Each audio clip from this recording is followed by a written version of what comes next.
Happy New Year, freaks! I don't know if you even got to see the thumbnail.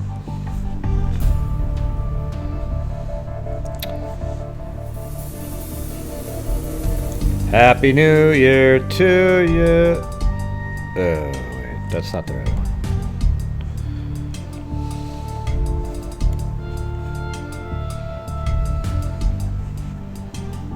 Happy New Year's.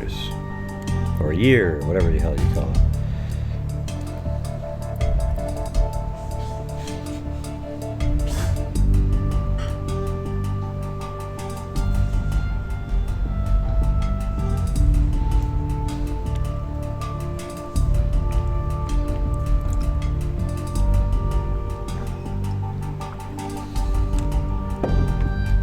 All right.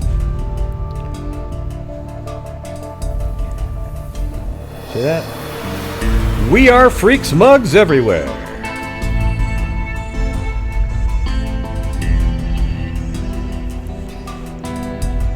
It's going all right. A little bit tired. But, had to come in and spend some of New Year's Eve with the Freak family.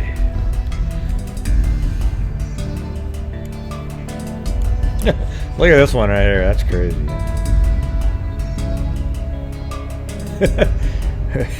We are freaks, and it must have been on Halloween, I would imagine.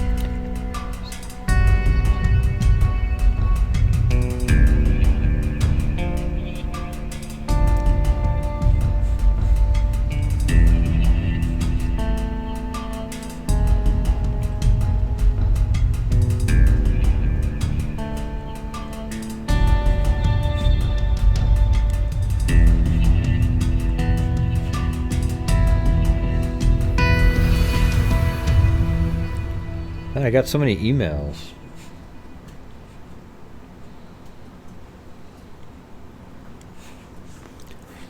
All right.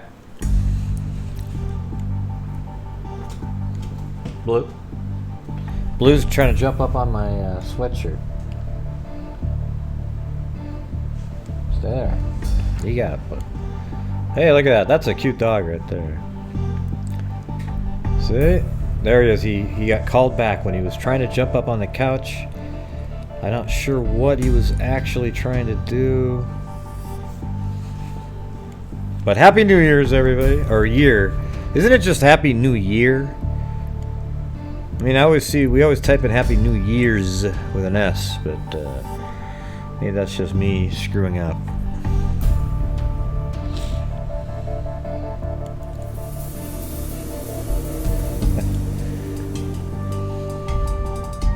All right.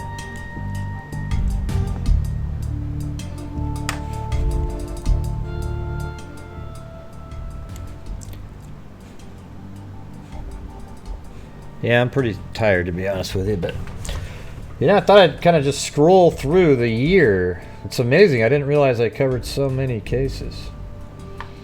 But you know, some of these first ones were just me trying to explain to people that I really am who I am, to the Kanika Jenkins people. Let's see.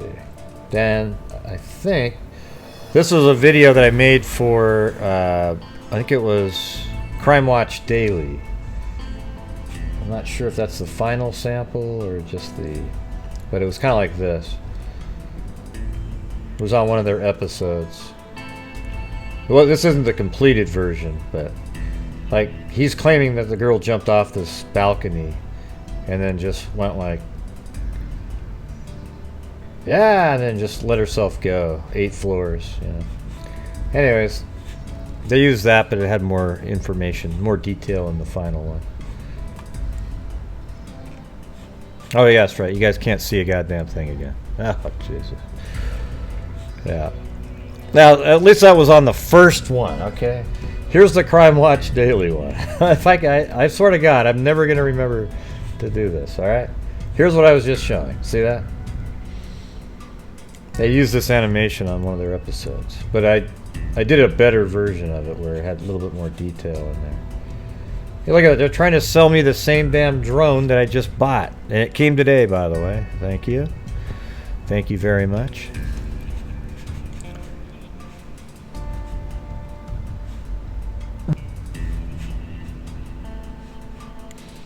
So that was on January 10th. And then January 13th was actually my rap that I did. I'll play that one last time for this year.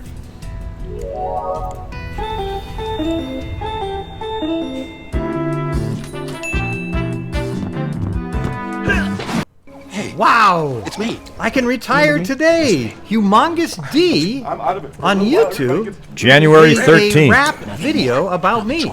I'm in charge now, Phasma. I'm in charge. Wow, I feel like I could just retire today. It's missing a few things, edit. Mr. Hughes, Mr. Hughes, Mr. Hughes, Mr. Hughes, like a hot diddy pop, diddy pop, diddy pop, diddy diddy pop, diddy pop, pop. You don't dare stop. Mr. Hughes, Mr. Hughes.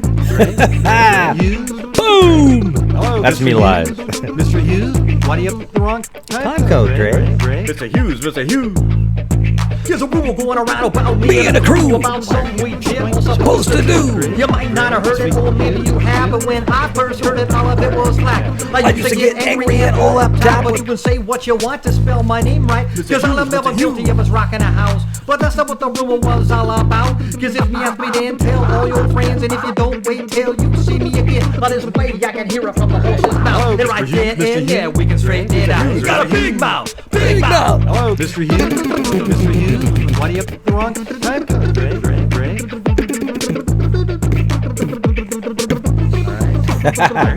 Hey, well, thanks, One Way Up. Mr. Hughes, you're good beat bop.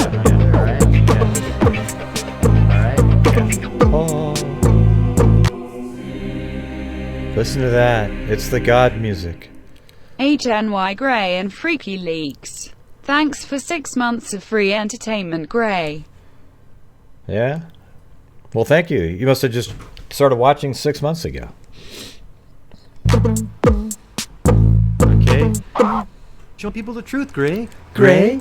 Mr. Hughes? I do. Mr. Hughes? Yeah. You can do the damn thing yourself. That's okay? right. Do it yourself. All right. That's some good beat bopping right there, if you ask me. All right, so that was January 13th. All right. And let's see. Yes, there were witnesses. No. I got to just scroll through these now. Go through time. This is 13 pages back. That's a lot. Oh, wow. Thanks, Maria.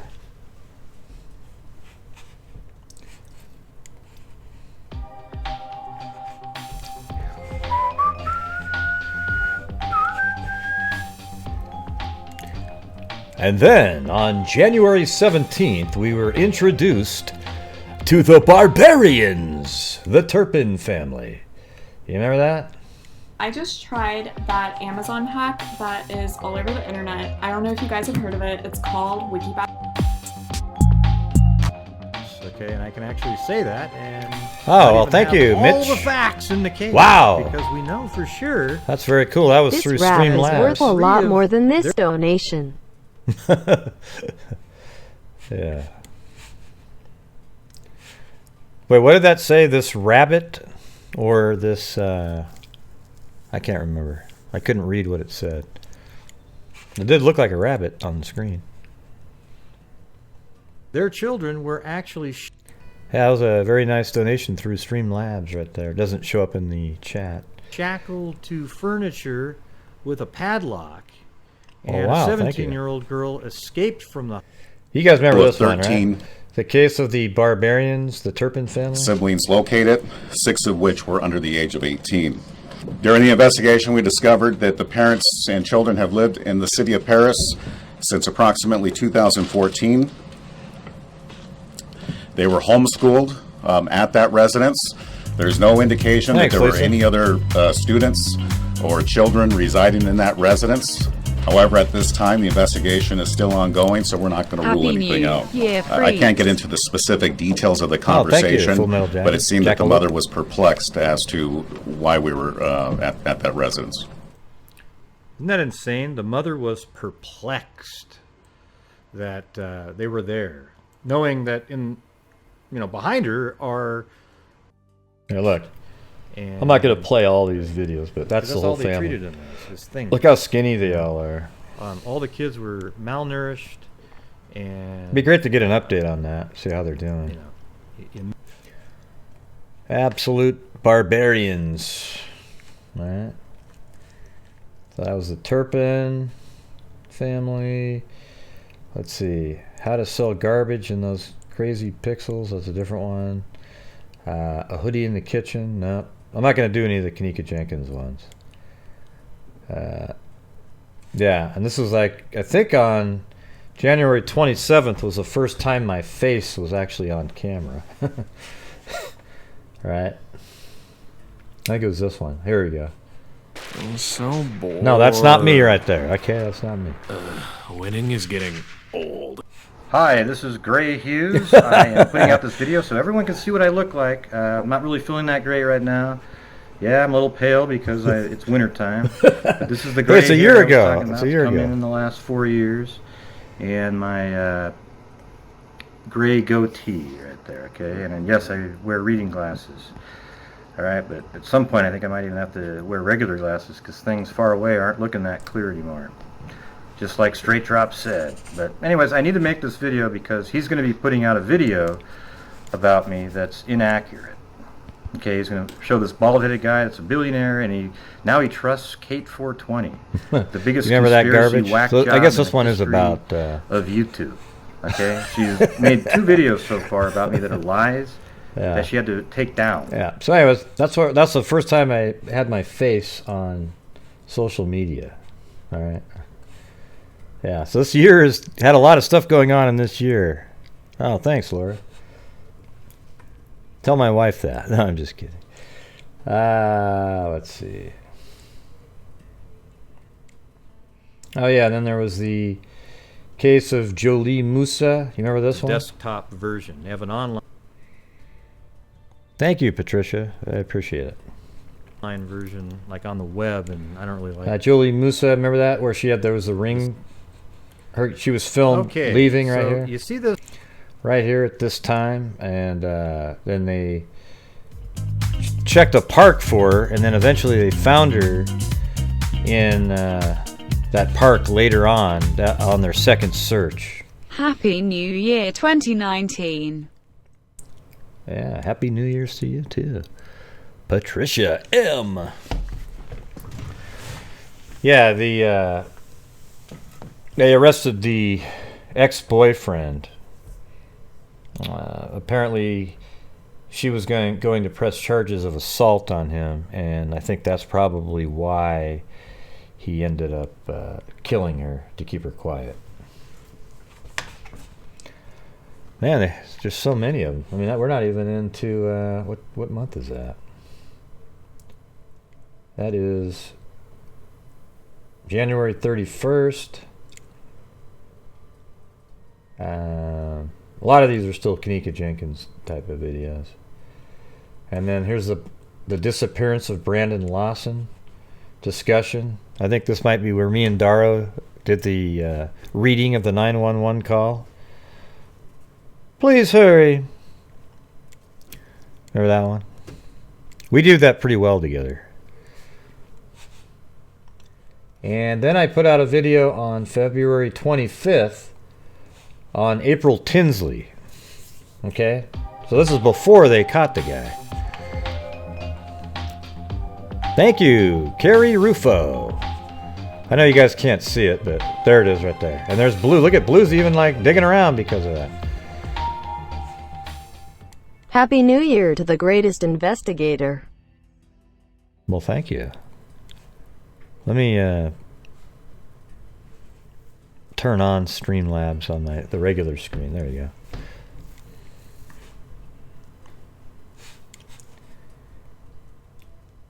Yeah, so the April Tinsley case, that was a really It was a long video. I'm kind of surprised that so few people saw it. But it was 2 hours and 31 minutes, and only 2,537 people watched it. But it really kind of went over the whole case. You guys remember the guy wrote on the barn 2 years after she was murdered. And on Google Earth, there's the barn right there. And there was a whole bunch of notes that he left even, I think it was 14, let's see, what was that? 2000, so it was 1990. And then like 2004 or 6, I can't remember, but he put notes on a bicycle with used condoms. And then,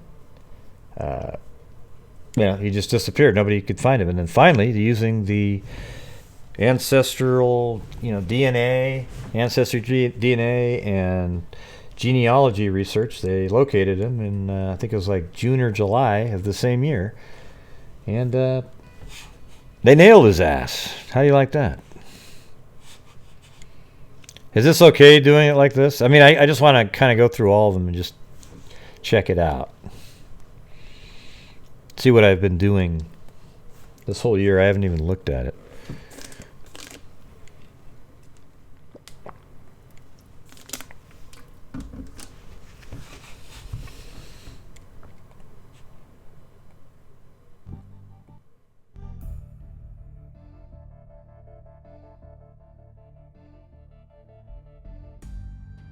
So that was kind of neat. That later on, I mean, obviously during this time, she wasn't even. The case was sort of cold. Nobody was even really looking into it. Well, obviously somebody was looking into it, but it was pretty dead. I think the whole DNA revolution, if you will, really took over. A lot of these cases, they reactivated a lot. And then on March 9th, so these are, let's see, disappearance of Lawson, that was on February 20th. Tinsley was on February 25th. Then on March 9th, which just happened to be my brother's birthday, I hit the 10,000 subscriber mark in March. Excuse me? And this commercial had nothing to do with it. See, there I am in my jail cell. But right there, look at that, 10,004. That was on March 9th. We've made quite a few strides since then, haven't we? Hello, everyone. This is Gray Hughes in my jail. I just wanted to say thanks to everybody for getting me past, finally, the 10,000 subscriber mark. Yeah, way past that now. I'm actually at 10,004 as we speak. Yep. So there's that. And then on March 10th, keep in mind there are some videos that I deleted, so some live streams, like quite a few actually. The Timothy Cunningham case came out. Right? And call and make those thoughts known, or what you think you've seen. And everyone has to be reminded. Thank you, Dark Sunshine. Let's see if it works on the new screen here. Oh, there we go. Hey, and that's the same year I was born. How do you like that? I'm old. I'm old as dirt. Okay. Thanks for the great job you do. Happy New Year. Happy New Year's to you, and thank you very much. And that's Dark Sunshine, 1965.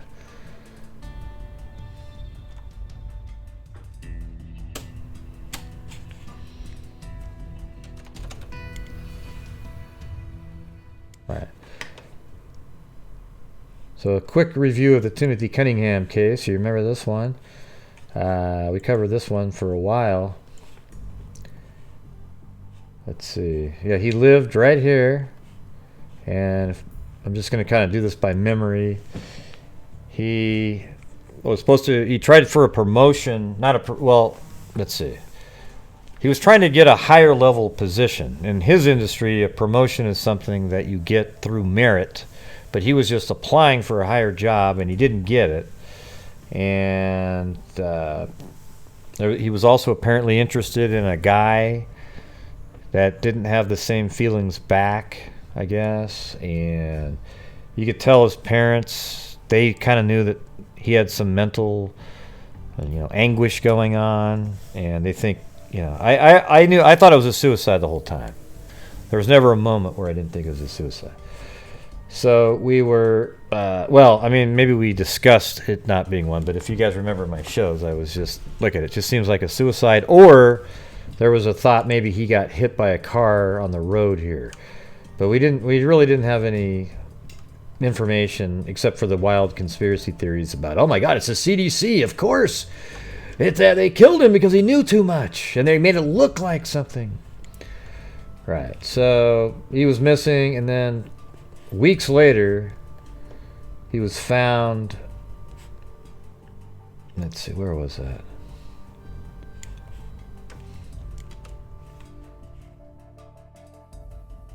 Yeah, he was found in the river right in this area right here.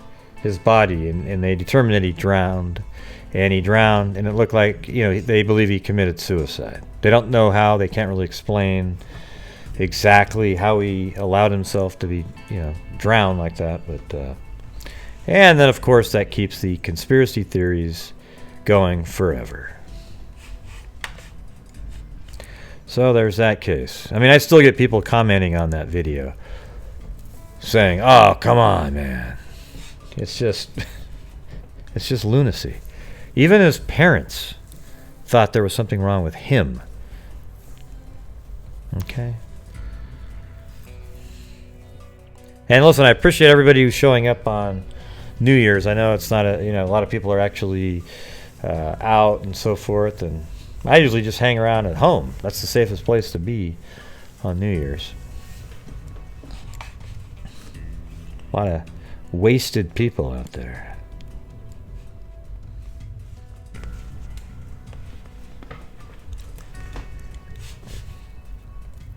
I'm just trying to find another clip here. All right. Go back. So that was Timothy Cunningham on March 10th. And then March 11th, we went over the Turpin family some more. And then, remember I kind of forgot about this one. Remember the Austin bombing? That was pretty cool how we worked through that one. Found all the different locations. We didn't figure anything out per se, but we had it all mapped out, and we're following it as it was going on. And then another Turpin video on March 13th.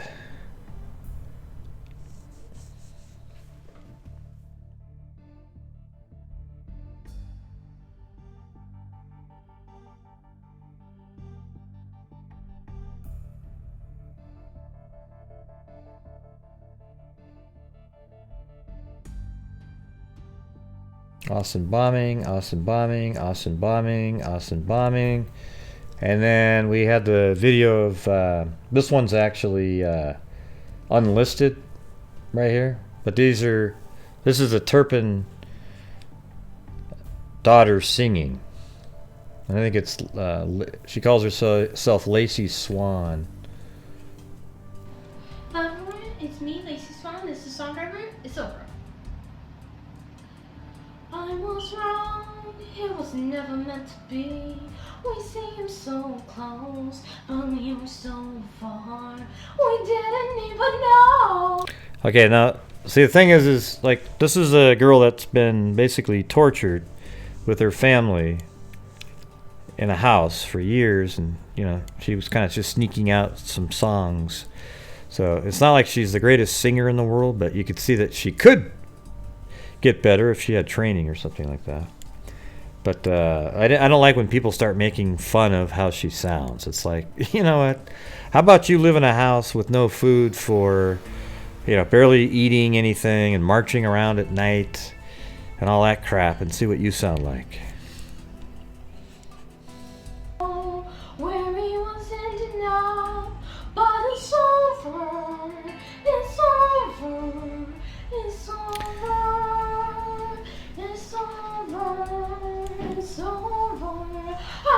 tried to make a last, but I didn't. But I didn't. Don't be scared, you'll be fine. You're left. I know you don't want it like this, but it's over. But it's over. It's over. It's over. She sang a whole bunch of them. What do I see? I see pain and feeling so I don't know. Yeah. So, anyways, I have that unlisted on YouTube. Maybe I'll put it in the Patreon page if you guys want to watch it. There's 18 minutes of her singing. She's one of the Turpin children, Jim.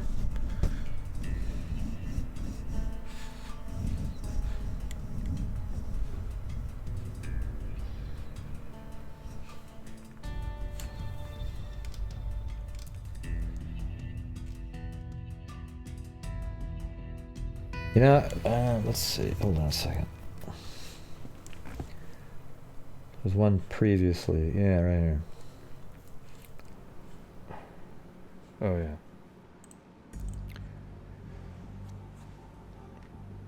Hello, everybody. This is Gray Hughes and Andy. Yeah, Andy. Who goes by X2 Malendy.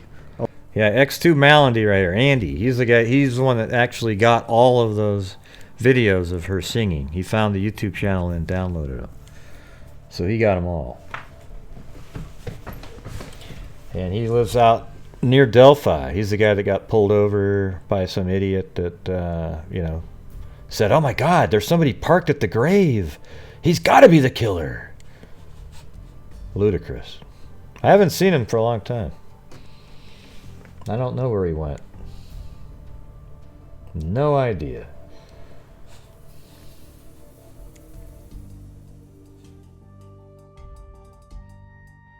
X2 Malendy.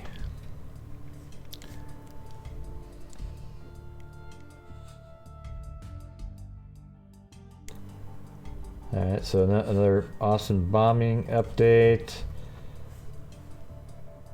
The serial bomber Mark Anthony Condit.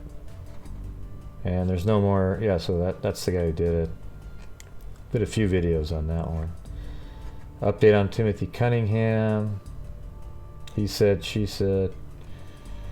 Yeah, there was some weird communications with the, you know, the whole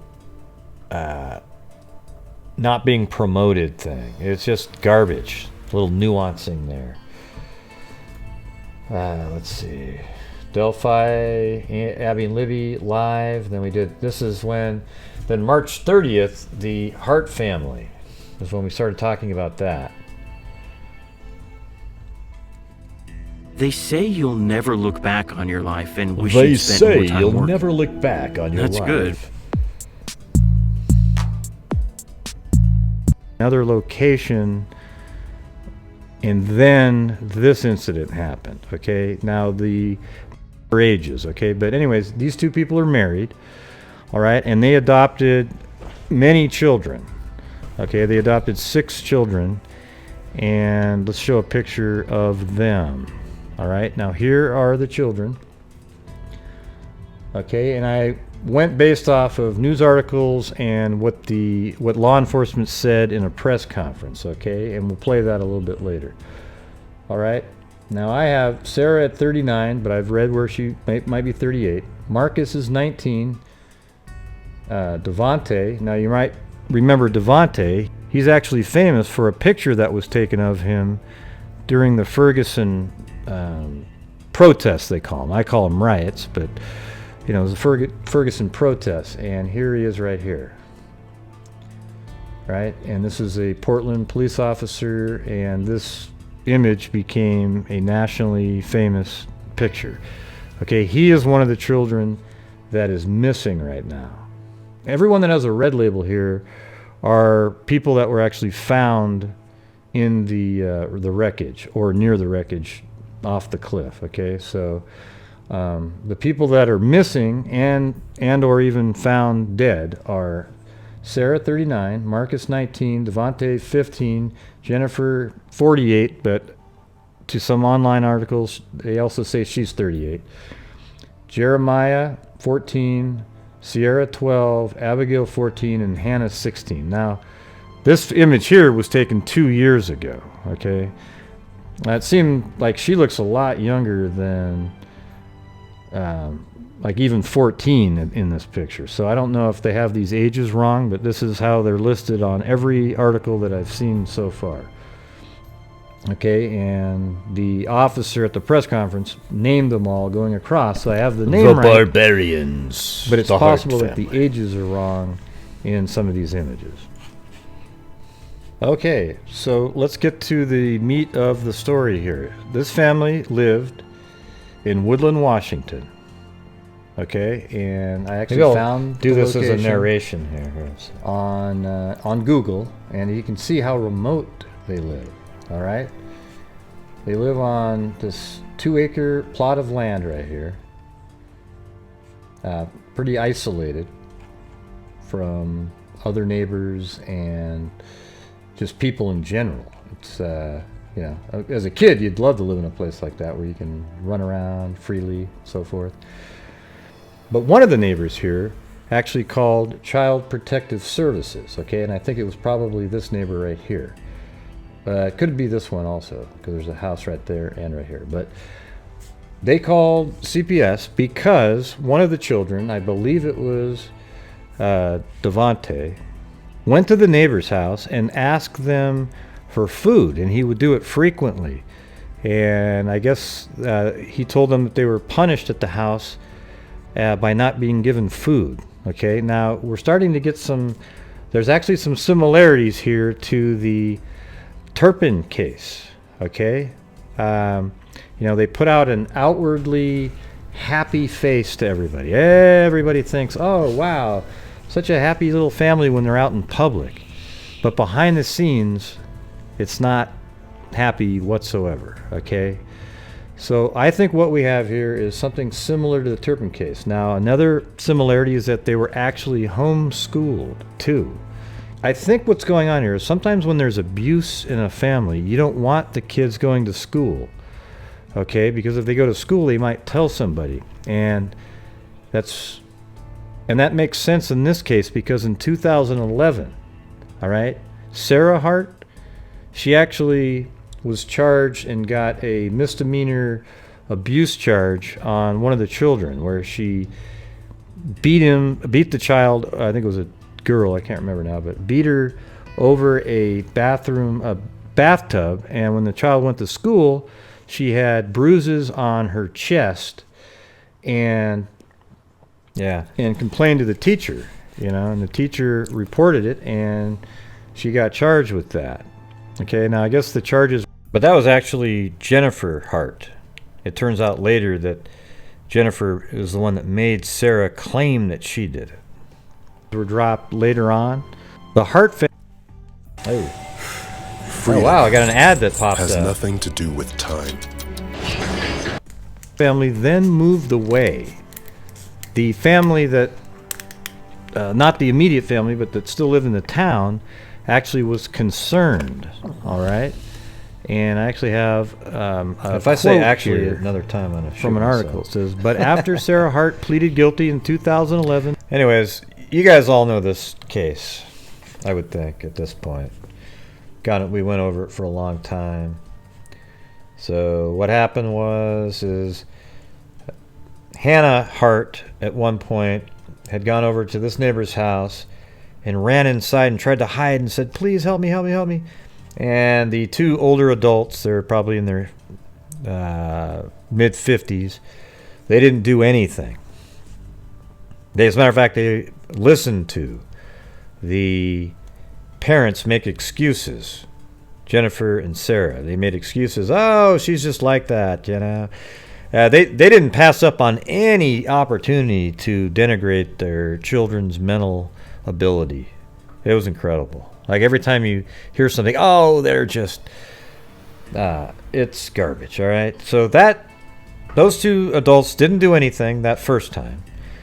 Then months later, the father of the older lady in this house, so he's like 80, right? He comes over and they tell him the story. And when they tell him the story, he is so concerned that he immediately calls the police.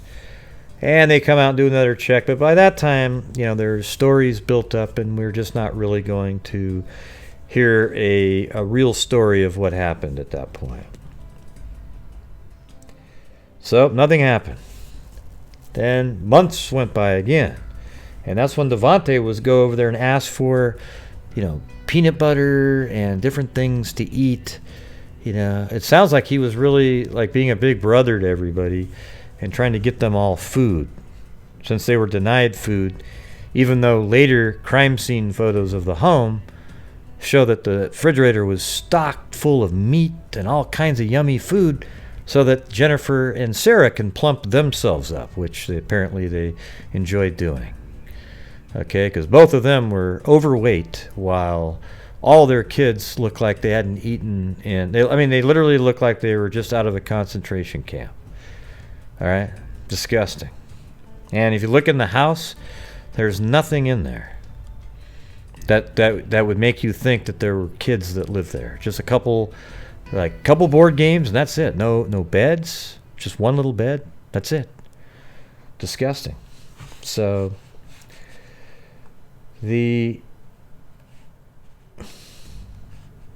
Devante had gone there, and then after Devante was asking for the food, the two older adults here finally did make a call. They called the police, and then CPS came out. They drove to the house. They drove up this driveway, came up here, and put a note on the door. At the time, Jennifer was home, but she didn't answer the door because she knew what it was for. Then 30 minutes later, Sarah came home. And then you know that at that point they said, it's over, man. Our little fake life, the thing that we were, hey, I'm a,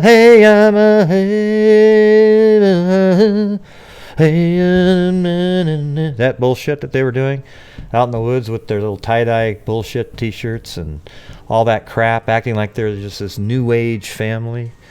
I thought it was the most disgusting thing. We were calling that out right from the beginning. You could tell it was all bogus, and it was so accurate to what our theory was. As a matter of fact, I don't think anything's different in the theory that we had from the original show to now. So later that night, they took off with the entire family, and they did some kind of a weird, convoluted trip. They went down here somewhere to the coast, and then down this direction, and then down here, and then Sarah went all the way down to a town. I think it was like Fort Bragg, a different Fort Bragg than the one that you hear about all the time. And they were, you know, down, not this area, excuse me. Right, so right there, Jen Hart, Fort Bragg. They even went down to this area. At least her car or cell phone pinged in that area. And then apparently, with the van loaded with all 6 kids.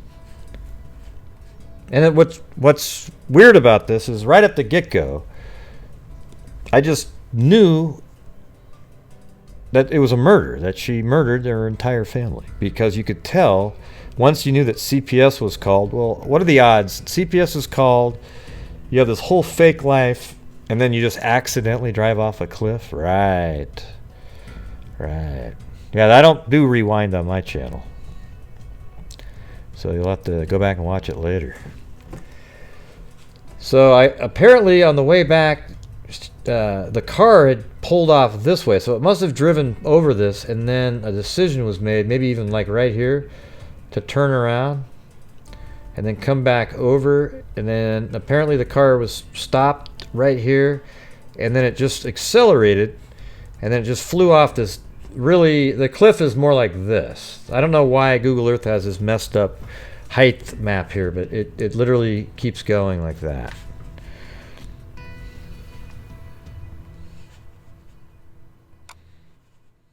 Let me see if I can find that. The Hart family.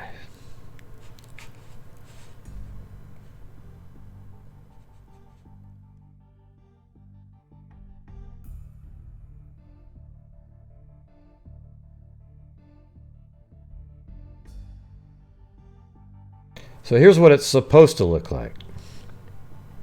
Can you see that? Look. See, it's high there. So I don't know what Google Earth's problem is on that one section. But it's about, 80, 90 feet. And when the car went off the cliff, Jennifer, who was driving, kept pressing the gas pedal in midair, and then it got up to 100 miles an hour according to RPMs. But all it did was imagine it going when it's in the air. It just really, there's no friction at that point, and the gas just made it look like it was going 100 miles an hour, and it was the odometer was pinned at 100 when it crashed, or the speedometer, excuse me.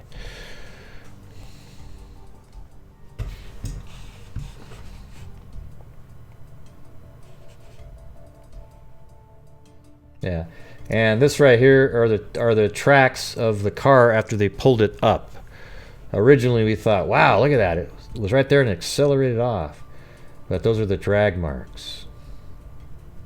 And so if you kind of just picture that this is where, she just drove him right off the cliff and it flipped over on its back, basically. And Jennifer and Sarah were found in the car. None of the kids were found in the car. I thought that was weird. And nobody had their seatbelts on. So isn't that a little strange, too? See, that just proves that it was intentional.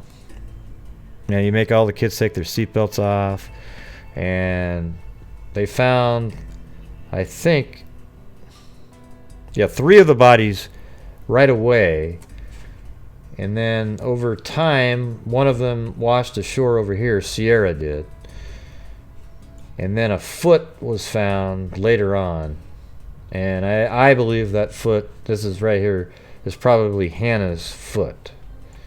They found, okay, because it was a girl's foot apparently, and I don't know what the results ever were on the DNA testing of that. Well, no, nobody lived, Lynn. Nobody lived. Everybody died that was in that car. So, not sure what you're saying there. You're not aware of this case? Yeah, we don't know where Devontae is. However, I always thought, God, is it possible? Maybe they killed him somewhere else, because he was the golden child of the family. Yeah, there's a foot of one of the kids, probably. They're trying to find relatives to do DNA tests, because all 6 of the children were adopted, and the only reason they were adopted by these barbarian parents was for the payout, the money that Texas paid per child. That's why they adopted the kids from Texas, and they made like a ton of money annually, and they bought all these things that they wanted, but the kids got absolutely nothing. It's really one of the saddest cases I've ever, literally like sad, like wow, ludicrous. Like here's the whole family right there. That's probably a few years back, obviously. But the kids never even got much bigger than this because they were fed so little.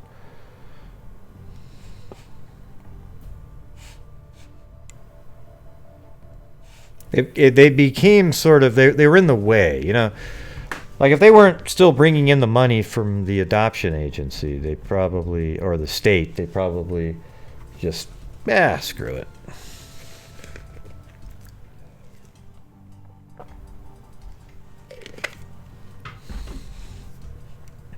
No, I don't think he jumped out of the car. Yeah.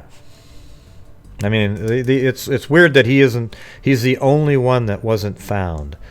But I could see that I think that it's possible that, it is possible that he was in the car and just washed away, and he just happens to be the one they didn't find. But he's the famous kid that hugged the officer. He was always the one in front and center at all their events. But then he was the one that turned in the family. He is the one that led to CPS going to the house. So they may have treated him a little differently on that trip. Who knows? Okay? But let's just do some reasonable speculation.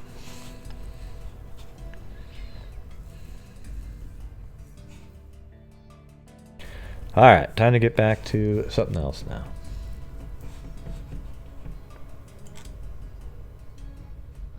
Yeah, so it was Hart family. We covered the Hart family for a while.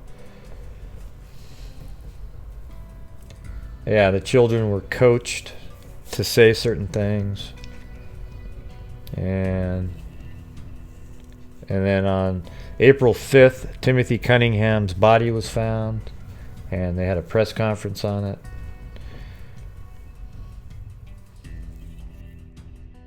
And then we had a Timothy Cunningham discussion to clear things up. And then there's an update on the Hart family. The main title was They Got Paid. Yeah. And like I've said before, I don't think anybody should be able to adopt. You can foster. When I say nobody should be able to adopt, you should never be able to adopt if you can't afford to adopt. If you need any kind of help from the state, then you should not be able to adopt a child. Now, if you're a foster parent, that's different. But if you can't afford it, forget it. Okay? Because then it opens the door to all this crap here, where you could literally see people adopting for a payout. All right? I know, not the happiest. Hey, Happy New Year! Yeah.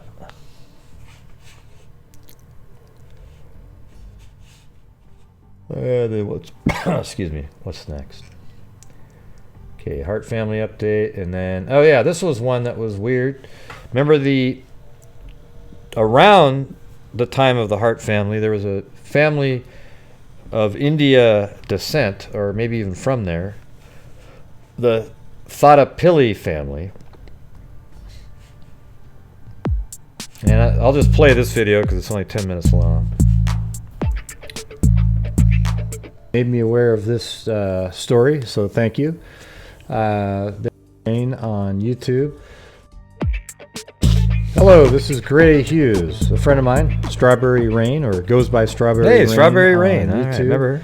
Made me aware of this story, so thank you. There is another family that had gone off a cliff in an area that's about 14 miles away from where the Hart family intentionally went off a cliff. Okay, I believe that the Totapili family that we're looking at right here, let me make the screen larger for you. The family has been seen on a road trip from Portland, Oregon to San Jose, California, and we lost contact with them on April 5th. Okay, now I actually have surveillance footage from April 5th. The last known location is around the... Another ad? I grew up playing hockey. No wonder you guys hate these small ads rinks, outdoor rinks. The Klamath Redwood National Park area, on board a maroon Honda Pilot. They give the license plate number, and the missing people are Sandeep, 42, Sumya, 38. Yeah. Well, the thing is, this one didn't really turn out to be a crime, but it was interesting to investigate it. So we'll just keep playing it. The mother drives them to school and then comes home, and they take in the trash. There doesn't seem to be anything crazy out there, but this is the last known footage of the family. Surveillance video shows what may be the last time they were seen home. From across the street around 7:40 a.m., the mother, Sumya Totapili, pulls out of her garage in the family's red Honda Pilot and takes her kids to school. 15 minutes later, she's back. That afternoon, she's seen with her 9-year-old daughter, Sachi, bringing in empty... Yeah, but I don't mind. I don't know how else... there should be ads.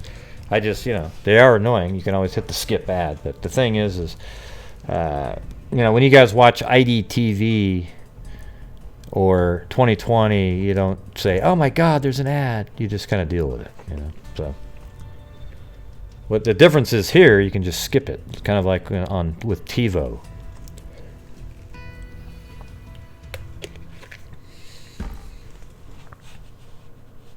Garbage cans. Then the I don't know family what that leaves, means. apparently Unblock headed origin. for Portland, Oregon. What does that mean? They were supposed to see a relative on the way back. They never arrived. There's no lights in the house, no one comes by, no police, no sheriffs, no family, nothing. About a week after they embarked on vacation, police received a call that a vehicle of the same make and color was seen careening off a highway into a river. We see them on the daily running around playing outside, and to think that that could be potential. Yeah, basically what ended up happening is their car just went off a cliff in really fast-moving water along a windy stretch of road. It's not far from here, though. That's what's kind of strange. I'm gonna have to look that up. I think they're hidden on my... Yeah, right there. Yep. That's right, right there.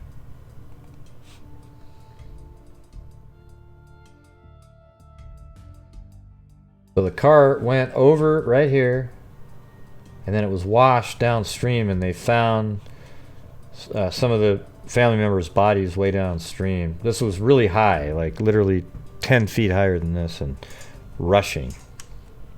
So, very windy road here. There, believe it or not, there's even street view here. So this is what it looked like. And I think it was right here. You know, the guy probably pulled up right there, thinking he was pulling over, and then he just went off the side of this cliff right there. I don't think it was intentional or anything like that. But that's where he went over.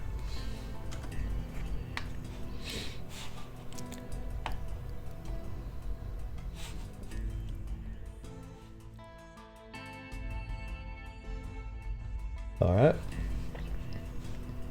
Gonna move to another page. We're on page 10 now. So many. And then another, the 911 call and the Hart case, the night they went missing. Then there was an update here. They were found, some items were found in the Totapilli family. More Hart crap. They had toxicology. They found basically, I think, allergy medicine that would make people sleepy in the kids' bodies. And then a family member was found in the Totapilli family April 13th. And then, unfortunately, Art Bell, right here, passed away on April 14th. Or maybe it was the day before, I don't know. But this is when I made the video. And Art Bell is one of my favorites of all time. Alright, and then remember this idiot, the losing streak, Lois Reese. Man, that was back in April? Yeah, that doesn't seem that far back. Yeah, she's the one that killed her husband, then drove all the way down to Florida, tried to assume somebody's identity by killing her, and then was driving all around, gambling and having fun, just like a total psycho. I don't remember the name of the river. You can go look it up, though. It's the Totapilli. I used to know the name of it, but it wasn't a murder or anything, so...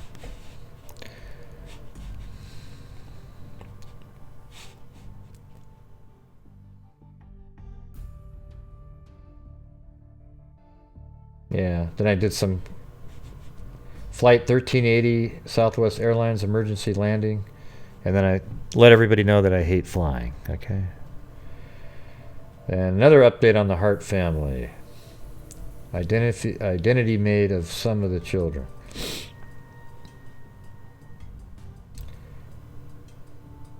Yep, and then I was again talking about, let's see, who's Lois the Barbarian? Isn't that the wife of the...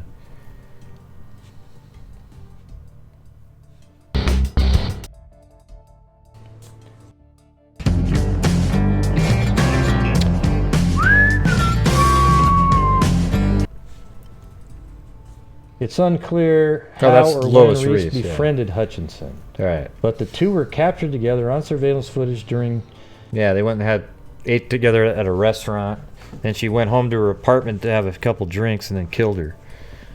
I mean, just a cold-hearted wacko. you know.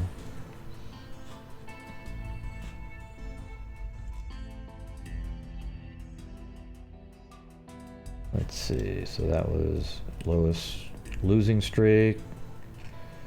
And yeah, there was a Jamie Beasley case. That was pretty interesting. I did a Missy Beaver surveillance footage. I took a look at the surveillance footage with that car in that other parking lot. Let's see, missing, then found, Savannah. That was kind of a weird story. Just kind of, she went missing, then immediately found. Oh, and then remember that Waffle House guy? He went into a Waffle House, and then that hero pretty much took him out. He went in there naked, if I recall right.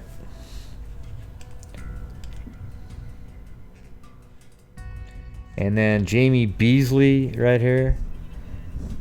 Yeah, we went over all that, Amanda, in the video. Yep. Yeah, she was found in, I actually have the exact position in here.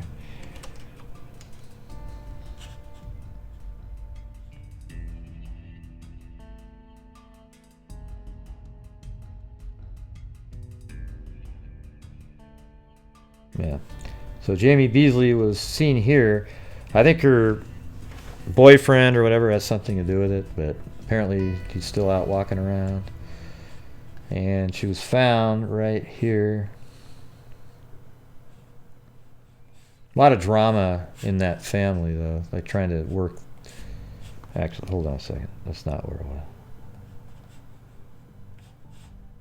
Well, the street view looks different than I had it. Is it this side? Oh, yeah, it was right here. She was found in this area right in there. That was basically, she was just dumped right back there. Happy New Year, Lisa. Happy New Year. Yaz. Now it's too hard. Your name's too hard now. You might have to fix that again. Sorry.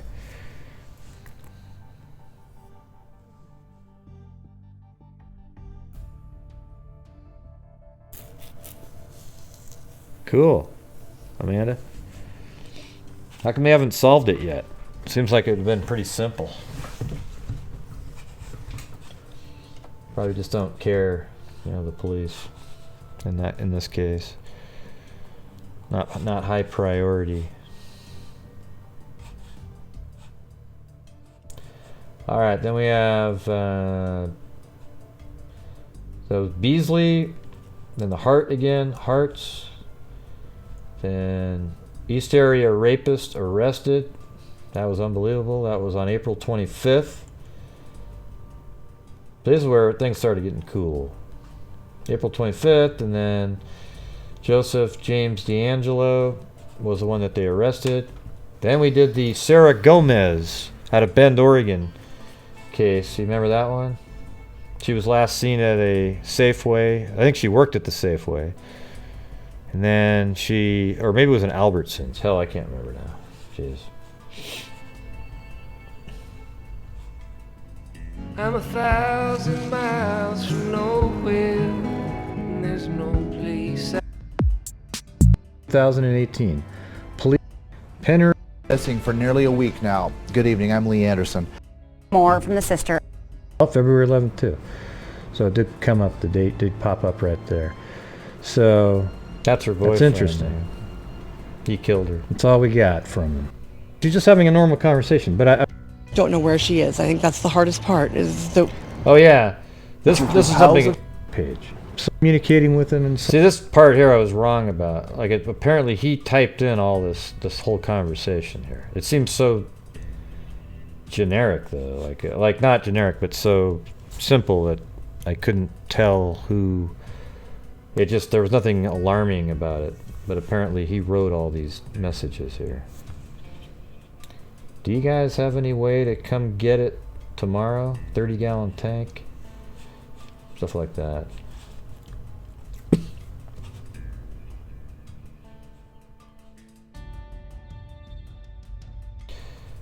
Let's see. Gomez. Well, there it is. Sarah Gomez right there.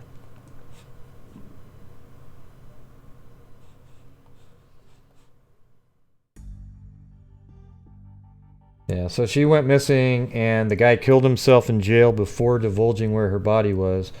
And then some random person found her body on this road here. And I actually think it's right next to this tree right there. Way out in Bend, Oregon, middle of nowhere. Just absolutely, you know, a long ways from their house, everything.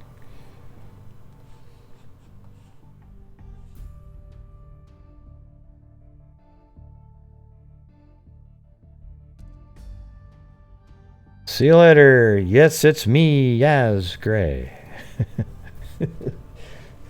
It's the gray part, okay?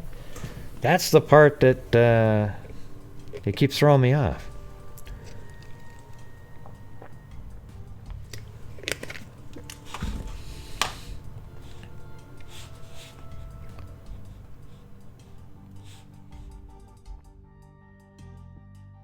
Oh yeah, and then right after that, that was April 27th. April 25th, we did the Jacob Cartwright. That was the awesome one. That was, even though there was no crime or anything, that for me was one of the most interesting investigation things that we ever did on the show, I thought. What do you guys think? Remember that? The Jacob Cartwright? Right here? The semi-truck that went missing in the middle of nowhere. Like, how could a truck just disappear? And it was amazing because we were right there. We had it all mapped out on Google Earth. We found, like, his route was supposed to be this. He was supposed to drive on this blue line from Pendleton, Oregon, all the way down to Nyssa on Highway 84, I think. But somehow, right here, he got off track and he went down like this, and then he put coordinates into his GPS, and it started getting him back. He was going back, you know, to get back on course, and then right in this area, he made the wrong turn. And it's funny because the people who have been watching my videos for a long time, we literally were on this road, and we figured all this out on our own, like how we might have gone this way, and we traveled the whole time. We just kept following it along, looking and looking and looking. And thank you, Kit Kat.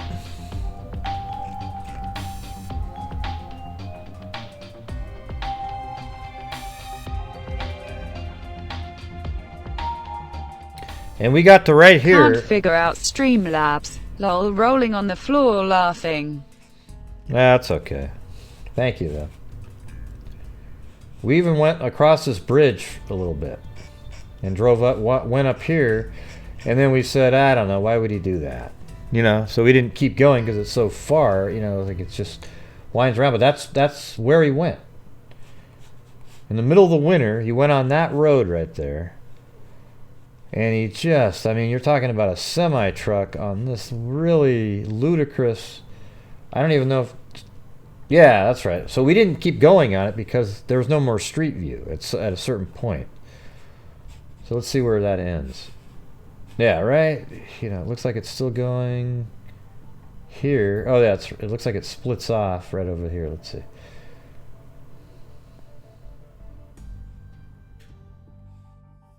So imagine a semi-truck just winding its way up around in this crazy area here. And then right here is where I think Street View, I don't know if it turns off or not, but you're really in the middle of nowhere at this point. He's probably going, whoa, what's going on? Why am I on this road here?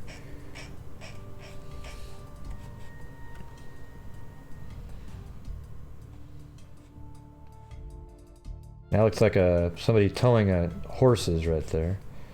Now it looks like, I think right here is another critical error. So right here, he could have kept going this way. It would have been a paved road, and he might have been able to get out of there. But he took this bridge here. And at that point, even Google Earth drivers said, oh, the hell with that. You know, the hell with that. So they went that way, and he drove over this bridge here. And then he winded his way all the way up, I mean, on this dirt road with a semi-truck full of Twinkies. You know what's crazy is he was really hungry, but he didn't eat anything. I don't know if they were Twinkies, but they were something. And his truck was found pretty much in this area right here. In the snow or something like that. He couldn't get it out. But I guess they got it out eventually. But see how wild that looks? Look at that. So this is the trip he was supposed to take was this blue one. And it head down to Nyssa. But then he took this on accident, and he was getting back on track, and then he took this one and absolutely got screwed at that point. Alright, so that was cool. So for all of you who remember that, thank you for watching. And then the trucker was found, by the way, he came out of the woods. He had walked some ludicrous amount of distance and didn't eat any of the food that was in the truck. And then there was the Angelo Barlow case. I think I remember that one.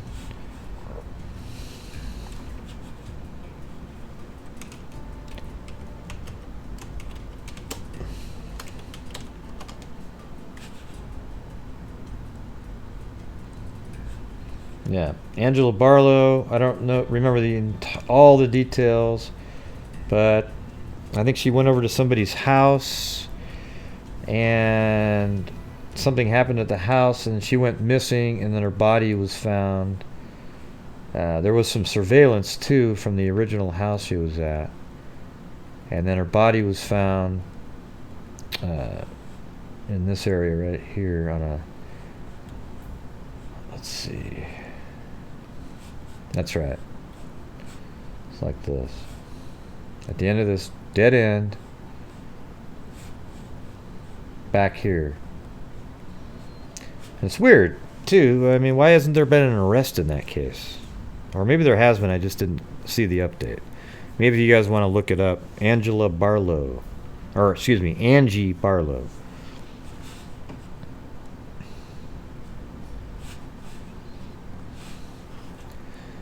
Alright, and now we can move to page 9. Just trying to get the whole year in here. I don't know if I'll be able... I'll skip through, like, repeat ones that I do more than one episode on. Okay, yeah, and then May 8th, we went over the Kendra Hatcher case, the dentist who was killed by her new boyfriend's ex-girlfriend, and they thought they were so cool and clever, like the CIA, you know, with these neat little plans. I'm sure they bought some listening devices and walkie-talkies and things. You know, they did surveillance, followed her around, got the timing of things. You know, really clever criminals. Of course, they all got arrested, and one of them is going to get the death penalty for sure. Which is sad, because 2 of the 3 should get the death penalty. I think Brenda Delgado and Love should both get the death penalty. However, Brenda got lucky since she's a mastermind. She went to Mexico, and the Mexican government would not release her until the FBI or the United States took the death penalty off the table. Now, Crystal Cortez was the driver, and she'll probably get something like, I don't know, 20 years, something like that. Or no, I think she got more than that already. It was like 30. I can't remember. But that was that trial. So we went over this case in May on here, but the trial happened just a couple months ago, and Love was convicted, let's see, of first-degree murder. And I don't remember, did he get the death penalty? Do you guys remember that? I think he did get the death penalty. And then I did a Fano Creek video. I'd run for mayor of my hometown. I'd protect these gorgeous birds. Hello everybody, this is Gray Hughes. There's a sculpin right there. So this is my what I do for fun sometimes, which might not sound fun to any of you, is I'll take a GoPro camera. There's a little creek in my town, and I put it in the water, and then I go collect it, and then I go watch it. And there's literally trout swimming around right in the middle of my, just the town. Worried to death, but I always like this. To me, this is the fishing part. You never know what's going to swim by. Look for that would work. Yeah, it's kind of peaceful. These are little mosquito if it's there fish, long enough, right? that trout will feel right there. Made videos. I'm just skipping it through. Pretty healthy. It was a little bit. Yeah, so that was me moving it a little. Hey, that sounds like my stomach sometimes. Oh yeah, that's where I want it, right there. Okay, so there's that. Let's see. And another Hart family update. And then Pearl Pinson, we covered that. That case was pretty weird. I think that was down. It was in California. She was on her way to school in the morning. Somebody kidnapped her. People saw her screaming and yelling, and they've never found her body. And the person who kidnapped her was killed in a shootout. So there's almost no way to ever find her.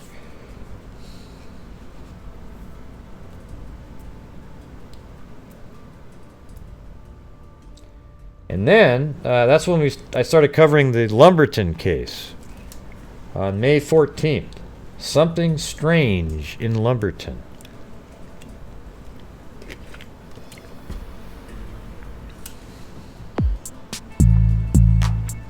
Something strange in Lumberton.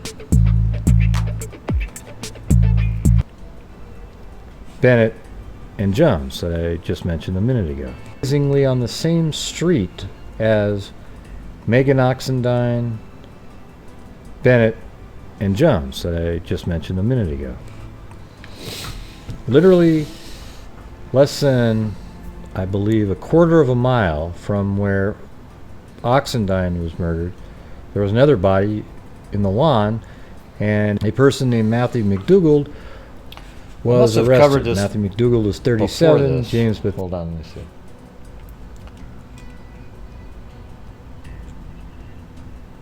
Yeah, it could have been one of the ones I deleted, though. Let's see.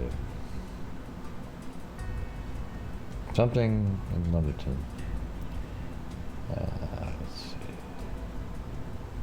Oh, yeah, and remember these? For barbarians, 10 children in California.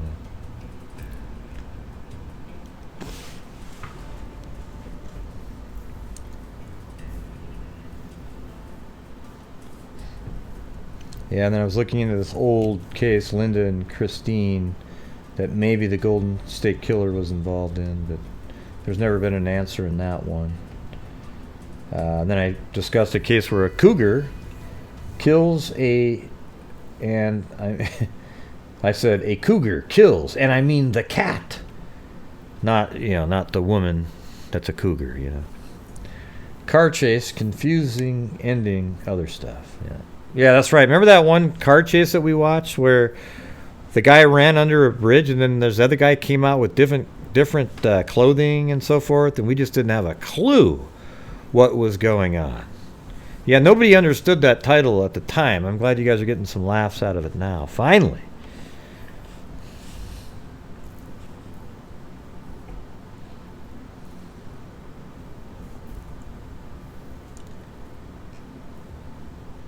All right.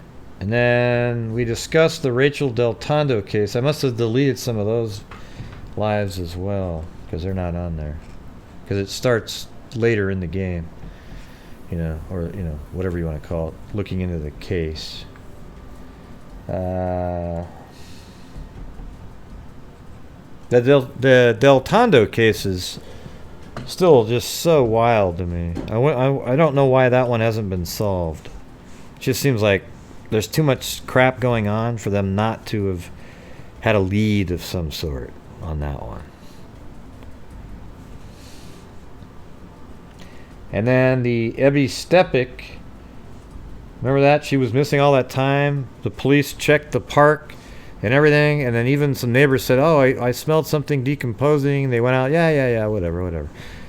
And then years later, they find her right where they originally looked, in the drain there.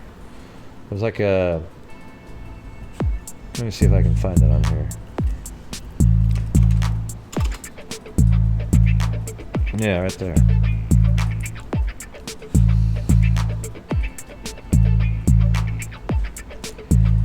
Yeah, so here's Google Earth right here. Hello, this is Gray Hughes. A lot of you remember the case of Ebby Stepik. It's been on a lot of YouTube videos. It was on Crime Watch Daily. There's podcasts about it. I never made a video about it because I feel like it was really well covered by... In May 2000...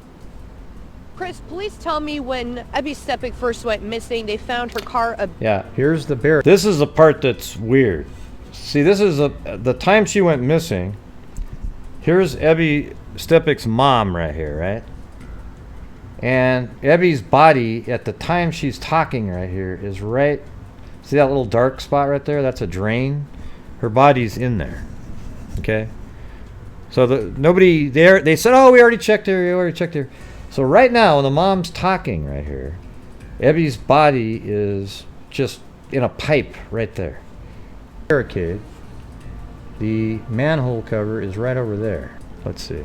See, Yeah, look, right there. that's exactly right. See how there's the water can drain into there? See, there's even street view there miraculously on this little... See? Right there. And as a matter of fact, let's do let's check something out. Just a second. Well, I don't know how to do it, but I bet you at the time this street view was shot here, if it was within the last 2 years, she's in there. That means somebody, they lifted up this manhole and dumped her in there. I thought that was weird.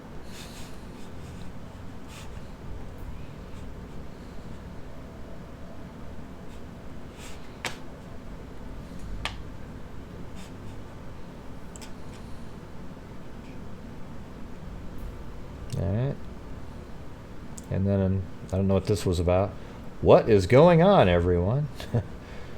And then there was a Sarah Gomez update. They found her body. It was wrapped in plastic tarp.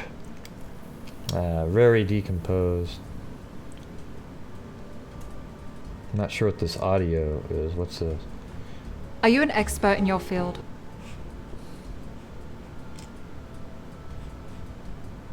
Yeah, probably something I just stored for myself. Let's see. More Lumberton madness. Zach Stoner.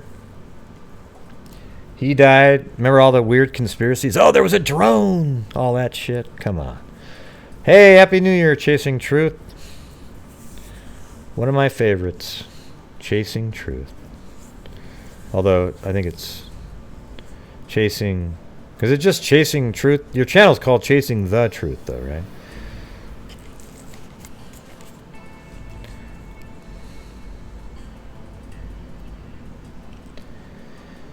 Alright, so that was Zach Stoner, and then we did a video on what happened to Elizabeth and Lyric. I might be doing an interview with Drew, the father of, I think, Elizabeth. Now that I can't remember now. To be what is it? Elizabeth Drew? No, Collins. So it's hold on. Let me make sure I get this right.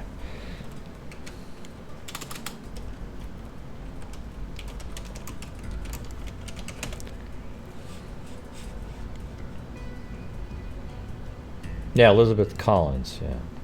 Okay.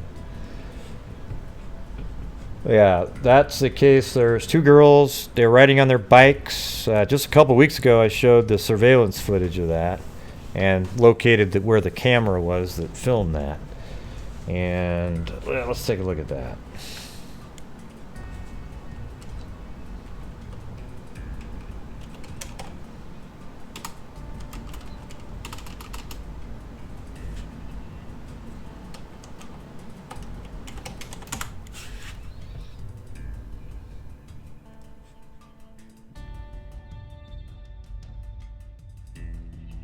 Hey, Stephanie, thank you. Wow.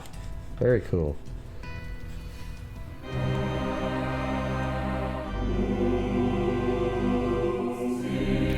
Oh. Happy New Year, Freak Family. Love y'all.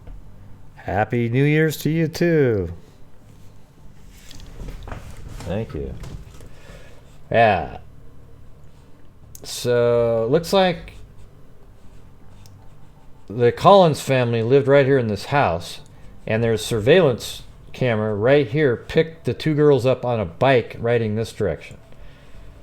Right there. And eventually their biking took them down near this park here, and they found the two girls' bikes thrown on the side of the road in this area here, and I mean kind of neatly put on the side though, I guess. And they nobody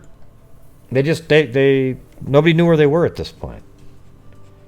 There was somebody saw an SUV there, you know, nobody really knows for sure. And somebody saw them on their bike right here at 12:30 to 1, and they just disappeared and vanished. However, a hunter, I guess, found their bodies months later. Let me see. Yeah.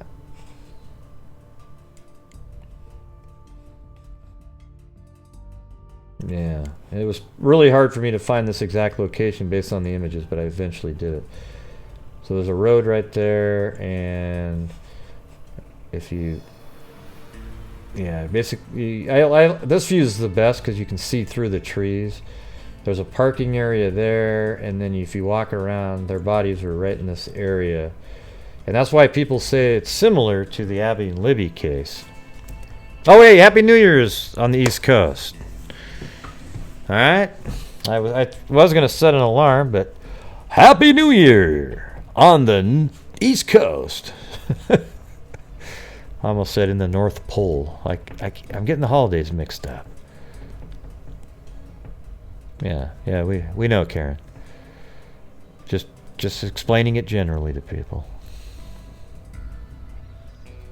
Yeah, so that's where they were found, and there's really no leads. I thought it was interesting looking at this Google Earth right here, though, and seeing like these footprints there.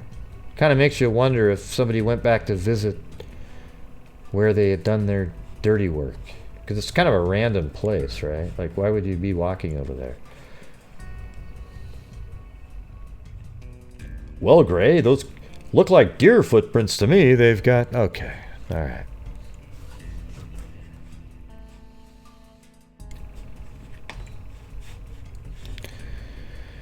Yes, all right. Now we'll move on to the next one.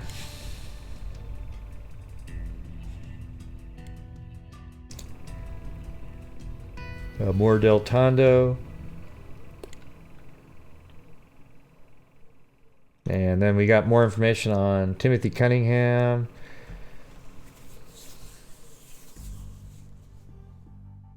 And then I was trying to explain to people in the Zach shooting that it wasn't a drone.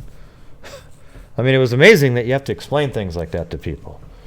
Yeah, because they don't want to. They got to keep making it seem sensationalistic.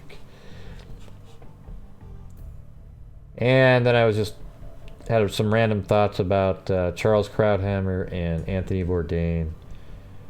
And that's about it. It wasn't related, not really crime-related stuff there.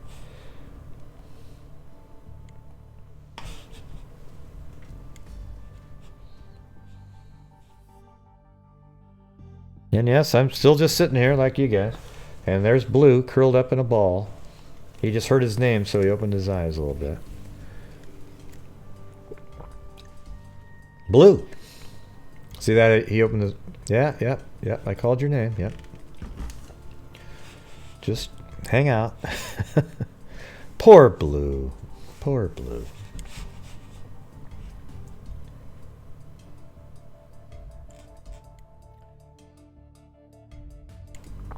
Now then, we went over the Magdalena Zook case a little bit.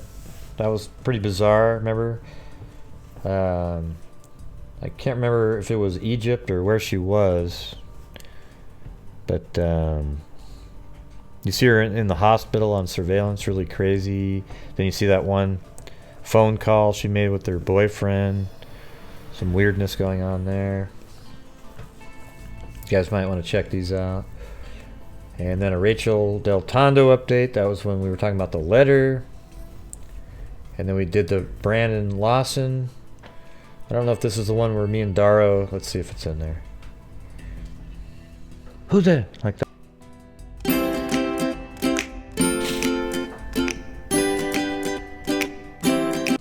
That, watch. Got the first guy. Do you need an ambulance? Watch. Who's there? Yeah, no, I need. Who's there? Who's there? It's like really quick. That's what I say. Action!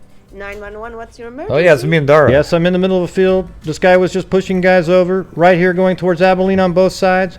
My truck ran out of gas. There's one car here. I got chased into the woods. Please hurry. Run that by me one more time. Because when I'm talking to him, I totally ran into him. Oh, you ran into him. Just the first guy. You need an ambulance? Shit. No, I need the cops. Okay, they're on their way, sir. The last line is anybody hurt? And then you go, hello, hello. God, you just... Now we have to do it. Was edited. No, we you have to say do it again now. At the end, is anybody hurt? And then, hello? See, that'd be perfect. Okay, so that's all. So we got to do one last time. All right, here we go. Okay, one last time. All right, here we go. Unless we screw up. But yeah, go ahead. 3, 2, 1, action! 911, what's the emergency? Yes, I'm in the middle of a field. This guy was just pushing guys over. Right here going towards Abilene on both sides. My truck ran out of gas. There's one car here. I got chased into the woods. Please hurry. Run that by me one more time. Because when I was talking to him, I totally ran into him. Do you need an ambulance? No, you're supposed to say, you ran into him? Oh. Jeez. I'm so this is so good. Good shit right here. All right, one more time. Okay, chat. Me and Dara, we had to keep doing it over and over. This is like a movie. Yeah, this is one of those, the outtakes from this, okay? Yes, you guys need popcorn. All right, go ahead. Ready? All right, go ahead. 3, 2, 1, action. 911, what's your emergency? Yes, I'm in the middle of a field. This guy was just pushing guys over. Right here going towards Abilene on both sides. My truck ran out of gas. There's one car here. I got chased into the woods. Please hurry. Run that by me one more time. Because when I was talking to him, I totally ran into him. Oh, you ran into him. Just the first guy. Do you need an ambulance? No, I need the cops. Anybody hurt? Hello? Hello? Hello? Boom! Bada bing! Done! Boom! Chee! Boom shakalaka! That's what I'm talking. That's my sound effect right there. Oh yeah, yeah. Oh yeah. Where's Vic? We need that one. I think we're gonna get some phone calls tomorrow, Gray. You know what it'll be? That was so disrespectful. You know what it wasn't? I wanted to. No, it's gonna be from Hollywood, some agents. Because what it was is trying to say it the way he said it. Yeah, he kind of had that like tone. the way he did it, right? Having it on both sides, running again. Over. And 38 seconds. 911 emergency. Yes, I'm in the middle of the field. The state was just pushing guys over. Right here going towards Abilene on both sides. My truck ran out of gas. There's one car here and got chased into the woods. Please hurry. Okay, now run that. It's almost like you said, there's one guy here, this guy got chased into the woods. But I'm thinking he's saying, I got chased in the woods. It makes more sense. Yeah. Ran out of gas. There's one car here and got chased into the woods. Please hurry. Like, please hurry, because he got chased in the woods, so he wants someone to please hurry up. Run that by me. We're not talking to him. I tell you, ran into him. Ah, you ran into him. Okay. No pushing guys over. Jesus. No pushing guys over. Well, that doesn't even make any sense, keeping it real. We'll have to work on that. So I ran far into the woods off the trail and just stopped, and then all of a sudden this person turned the light off, and then I heard footsteps coming closer. No, that's probably not it, Justin. I don't think that's what it says. My friend that she's Happy from New Texas, Year, Daro. She says at the beginning, state troopers. She said that's how they say it. Yeah, there's No, see, she's going by what these original people said they heard, and then everybody goes, "Oh yeah, yeah." It doesn't say that at all. It really does. Oh, okay. That's unbelievable. Yeah, it doesn't say trooper, and it was actually Lorden had that on his, and he was even kind of like, "Yeah, I don't really hear." It's just it doesn't say that. Okay. But he does sound like he's very scared. So like Yeah. I think there was probably somebody chasing him. But don't you think it's weird that when they showed up and then he's on the phone with them, he's kind of like hiding? You know, that's what I always wondered. Like when he called his brother, like the last call, why didn't he just say that he was bleeding instead of telling him what's going on? You know what I mean? I thought that was very weird. Oh, I thought Justin was trying to say what the call said. Because that's what we were talking about, so I'm not really sure why he brought up a story that. I didn't even check. What did he say? I don't know. Let me see if we can keep doing He did this. something to me. It was in that audio. Okay, now run that Brownie again. We're not talking to him. I actually ran into him. Yeah, I actually hear. Hi. He got really pissed. There's even a word that sounds anything. Beginning. Okay, I know, but that doesn't. I'm in the middle of a field. This guy pushes first. Sensitive. Sound like he says that. Is. No, I need the cops. Okay. Run that one? Anybody hurt? Yeah, like. Person started running. Had to have been at least. Don't we do this again at the end? Okay. I didn't want to have to Hey, say Darryl, it, but you thanks. said, Wow. so let's start over. Yeah, but this case is very weird. I mean, Jodi Arias case. They always throw that behavior. Talk to his. People say about this. Of Happy New Year, you mean Papazoid partying, face partying, face rolling on the floor laughing. Thank you, Daro. Daro's out having a couple of cold ones, if you know what I'm saying.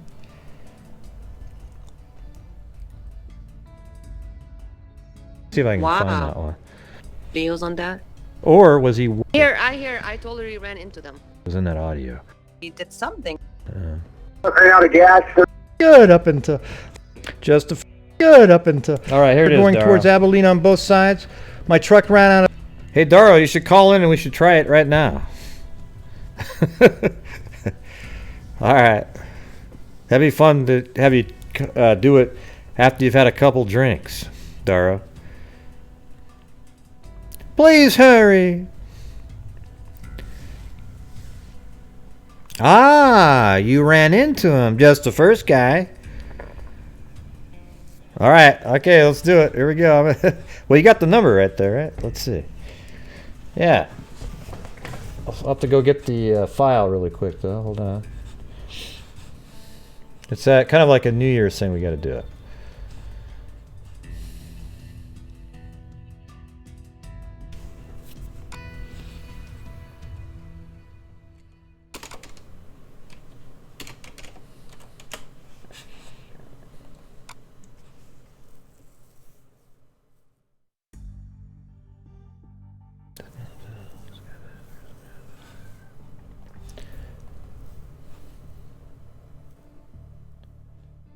Just the first guy.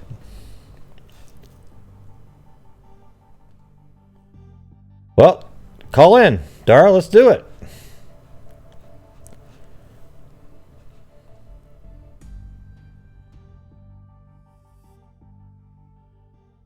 Or is it not working? Oh, crap. Hold on. Oh, boy. Just a second. My Skype was it's not wasn't on.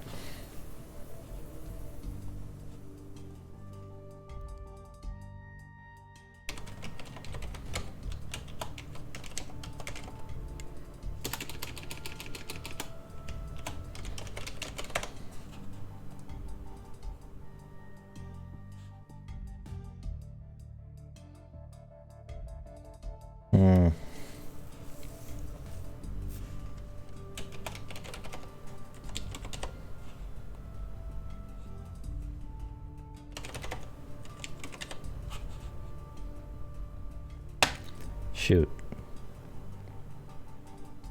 Yeah, I'm trying to fix it, Daro. Somehow it wasn't signed in for some reason. Normally it's just signed in all the time. So hold on a second. Hold on. Just give it 2 more seconds. If not, that's all right.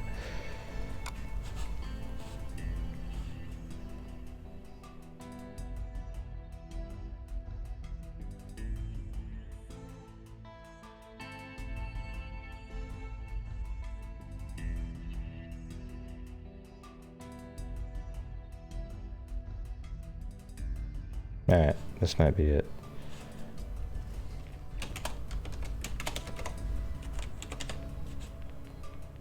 Ah, crap. Shit. Yeah. I don't think it's gonna work. Oh well.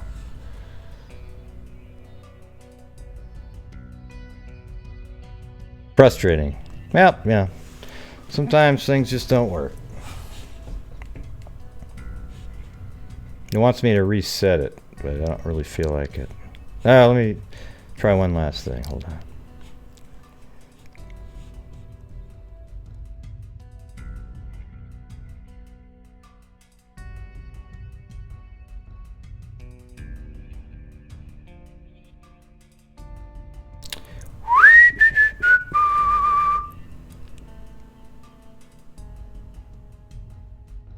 Yes, I'm still here. Yeah.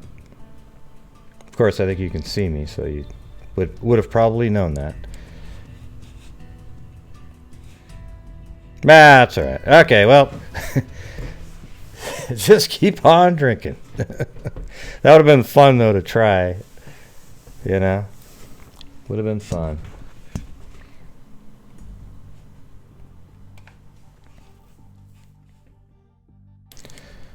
All right. So that was Brandon Lawson. Oh yeah, we had some weird cases too after that.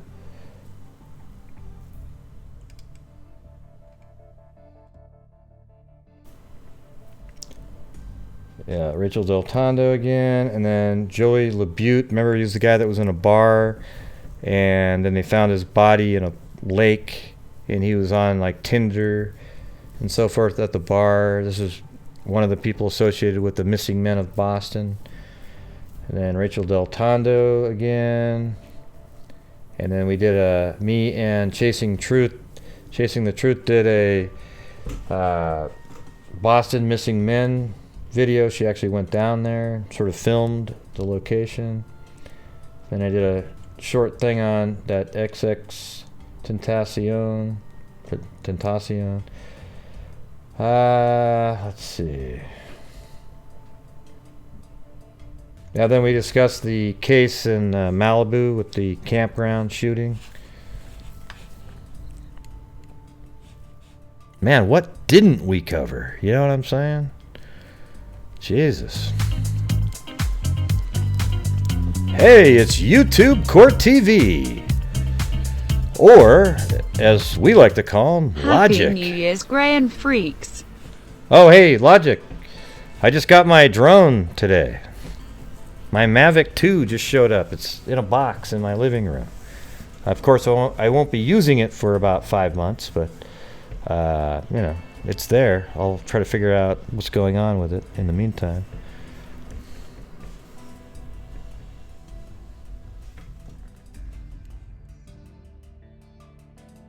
Let's see. Christy Mirak, Parabon Snapshot, another case cracked. And then the Mummy riff. You guys remember that video I did on the Mummy? It's weird. Not many people watched it, but it was a crazy story. I'll just play this one. It's short.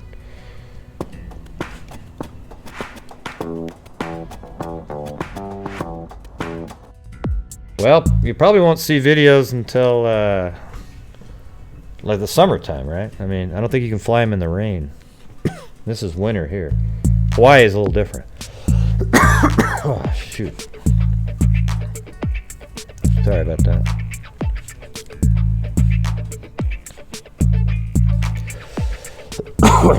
Yeah.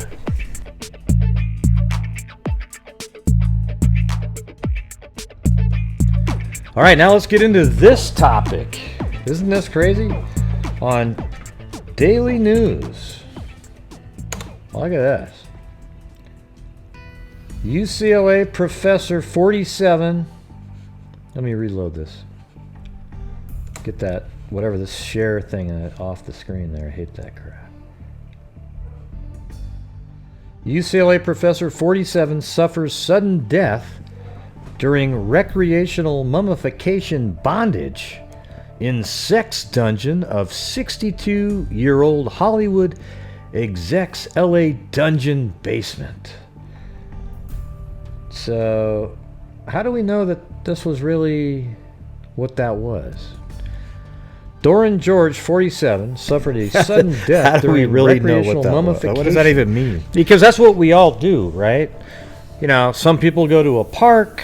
Some people, you know, might throw a frisbee in their yards. Recreational. Okay, yeah. I gotta rewind this part. This is my little joke I stepped on. Here we go. Listen. Doran George, 47, suffered a sudden death during recreational mummification. Because that's what we all do, right? You know, some people go to a park. Some people, you know, might throw a frisbee in their yard. Some people play golf, racquetball, badminton, handball, and then some people do mummification. Okay, I don't think there's anything unusual about that whatsoever, okay? But yeah, I mean, who doesn't do recreational mummification? I don't know how someone being mummified could possibly be involved in anything recreational. You see what I'm saying? He was in a plastic wrap and gaffer's tape. Chasey's worked as a television business affairs executive at Hollywood agency William Morrison Dever. He is known in the, I think this is that sadomasochism community, as Master Skip. Master indeed. A man died in his sex dungeon basement. A man died in the sex dungeon basement. See, nothing good is coming out of a story that starts with, and it has the phrase, sex dungeon basement in it. Okay? That never works out well. A man died in the sex dungeon basement of a top Hollywood executive while he was being mummified. Because of course, when you're being mummified, you're expecting to live. Doran George, 47, suffered a sudden death during recreational mummification. You know, it's weird. I just joined a gym recently, and I think I saw that right below the yoga class. It was like basketball, yoga, and recreational mummification. Come on! Alright. Bondage at the Los Angeles home of Skip Chasey on November 22nd. I know, Phoebe. According to the I LA... know. So this story isn't like today, you know? I don't know why it's just being put out today, though. George, a British-born UCLA professor and dancer, was found in the 62-year-old's dungeon in Los Feliz. As in, you know, Feliz Navidad. See, again, what are the odds of that? There was no criminal component found at the scene when police were investigated. But, you know, when you look at a picture like that, doesn't that just ooze criminality there? I don't know. You know, call me crazy. He is known in the BDSM community as Master Skip and has given more than 250 different speeches and workshops on the topic. Chasey, who is co-founder of People of Leather Among You Play, has the motto, blood may be thicker than water, but leather is thicker than blood. These people they're such a hoot. Gray, don't knock it till you try it, okay?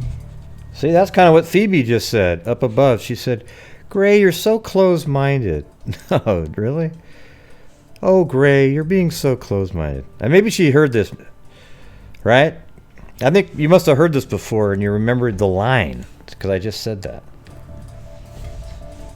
A spokesperson with WME said to Page 6, while we were unaware of the circumstances surrounding the personal matter until now, we understand that the police file is closed and no charges were brought.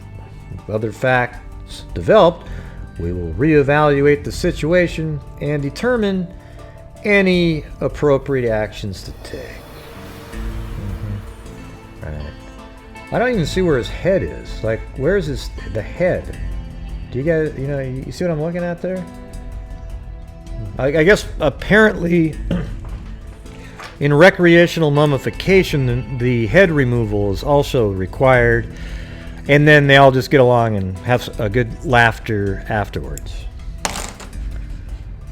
Chasey will be keeping his job with the company, because, look at, nobody else would keep their job. But see, he's in a certain, let's say, political sphere that kind of stuff's just okay. There's nobody else I know would keep their job at any other business if they were having sadomasochism parties where they mummified somebody and they ended up dying, okay? Can any of you picture keeping your job in that situation? This is today too. So they kept this story covered for like 7 months, it sounds like. Wow. Death in a Hollywood sex dungeon, how a top agency executive's mummification ritual ended in tragedy. Wouldn't you think that any mummification ritual would end in death of the person being mummified? I mean, it's just a thought. I don't know. For years, WME VP Skip Chasey has led an openly double life. You know what sucks? Listen, only 800 people watched this video. I thought this one was awesome. I mean, I was like laughing. I still laugh when I watch it now. I mean, it sucks that somebody isn't alive, but my dry humor, it's like a complete display of my dry humor in this one. In LA's BDSM community. But a role-playing encounter involving plastic wrap Gray, you're went so mean. horrifically wrong. I mean, listen, how could it not? Right? You mummified the guy. Hello? For nearly 3 decades, Skip Chasey... Well, Gray, you just don't understand what they're doing. You see, because the act of mummification actually involves a correlation between the mindset of the individual with the explicit notification of the other party that they'll be using saran wrap to not only convey their sexual desires of having sex with a mummy, but at the same time allow the other person to... What if you could carry a gun on that you, sucked. so hidden? Yeah, I was right like in the the middle of that. footsteps of a Navy SEAL. to feel a sense of domination at the same time. Okay? I don't agree. I'm sorry. That's something tragic. For nearly 3 decades, Skip Chasey, one of Hollywood's top dealmakers, led a delicate balancing act of an existence. One Sunday last November, it all came tumbling down.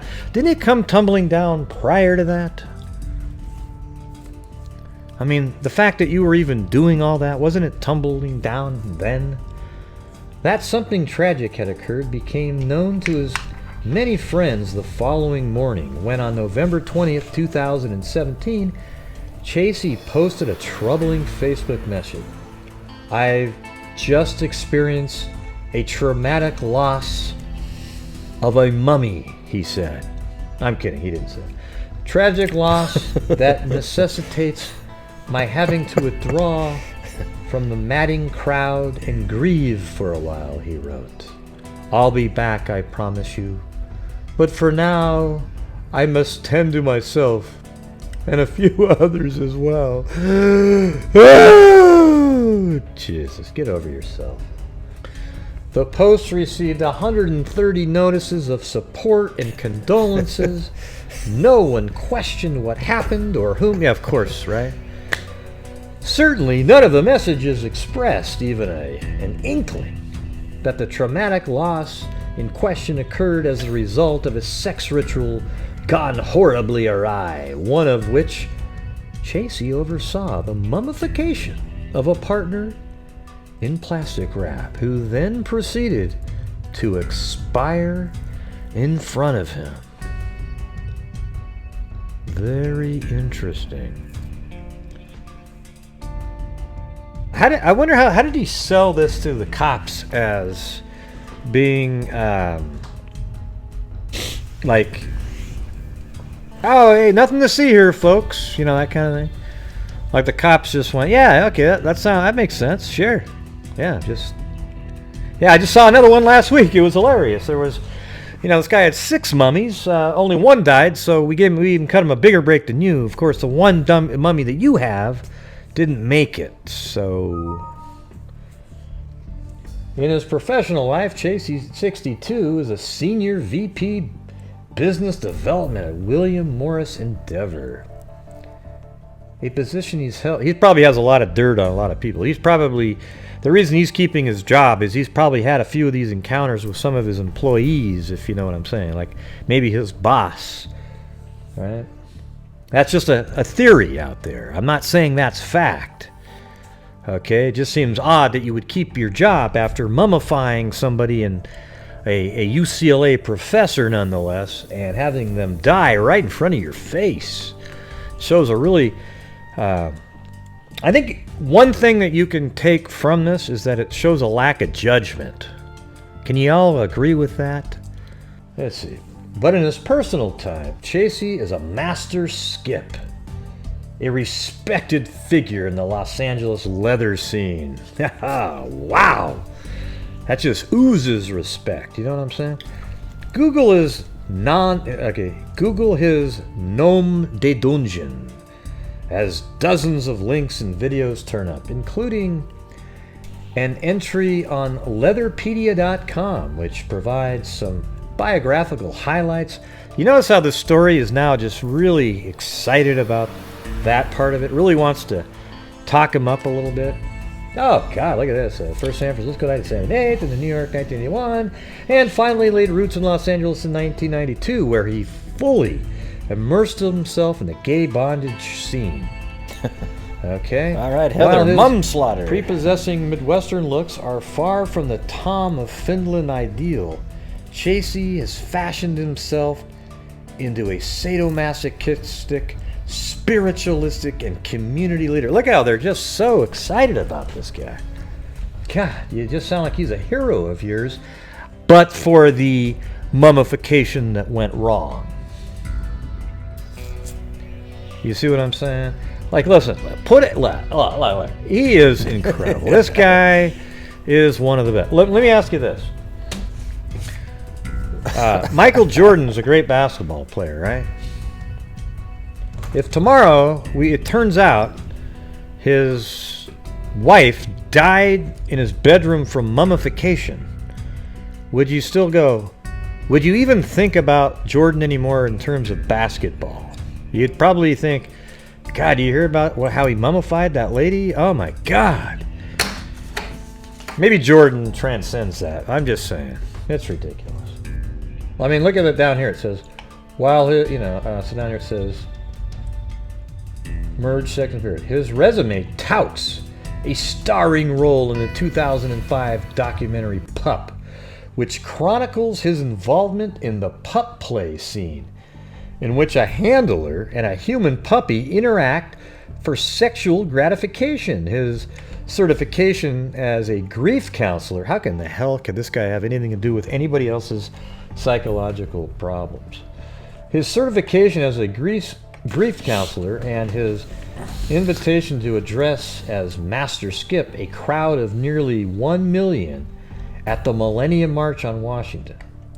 It's an impressive testament to Hollywood open-mindedness, and none of these pursuits has ever bothered Ari Emanuel or any of Chasey's other powerful bosses at WME. Well, that's a damn fact, isn't it? Where he has earned a reputation for being a gifted negotiator, an all-around nice guy, other than when he's rapping. Oh, Jesus.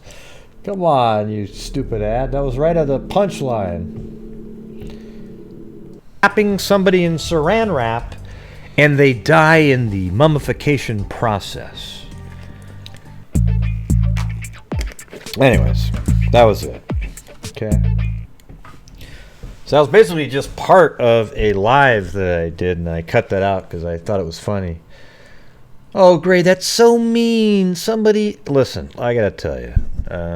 That's one of the most ridiculous stories I've ever heard. All right. All right. We covered somebody named Lucy Letby in England, but I don't even remember that one because I think we just moved on. And then I had that was in July, and then we did the Thailand cave rescue. And if you remember, on my show, we actually came up. We had that one guest that was a caver, and she was great. But I came up with a theory of how they were going to rescue the kids on the show, and it turned out that that's exactly what they did. I said, man, these kids don't know how to swim. They're scared. The only way to do this without them panicking would be to put them under and then have them, neutral buoyancy, and then have some divers pull them through all the different areas. And a couple of people were, not everybody, but a lot of people were like, I don't know. You can't do it that way. What's the only way to do it, really? And that's how they got them all out. Unbelievable. You guys should go watch the documentary on that on YouTube. So the Thailand cave, and then we did a couple updates on that. And then I had the interview with Sheila Wysocki. I guess they're on episode 18. I've missed a few. I got to go catch up. But in the middle of next month, she's going to come back on, and we can go over that. But I got to get caught up on the podcast. Without Warning, it's called. Again, I repeat, Without Warning by Sheila Wysocki. Then, then we discussed Rachel Del Tondo, the letter that was found. You remember the letter that was apparently torn in half by the inmate, and then he gave half to somebody else, and then Lozier, the prosecutor, had people illegally break into his cell and his attorney's office and get privileged information about their trial. So then Lozier then had to pretend that the letter meant something to cut the guy a break, even though he knew that the letter was bogus because he didn't want to be sued by the attorney. Probably had a little deal. Okay, so that was that one. And then we talked about Del Tondo a couple days in a row after that. And then I did a Kanika Jenkins real-time video. I thought that one was pretty cool. Maybe I'll play that one. I'll put one of my Kanika Jenkins videos here. This video is short because this is the literal exact time that Kanika Jenkins was walking in the lower levels, all right? And I'll start it right when I'm just going to forward it. So this is right when the video starts. See what the time is? And then over here on the left, see, this video has been watched almost 50,000 times. So maybe some of you have seen it, but it really shows the whole thing. So she came from the upstairs and then comes out the door at 3:25:07. And this is real time, so watch. And there she is, by the pass elevators, everybody, by the pass elevators.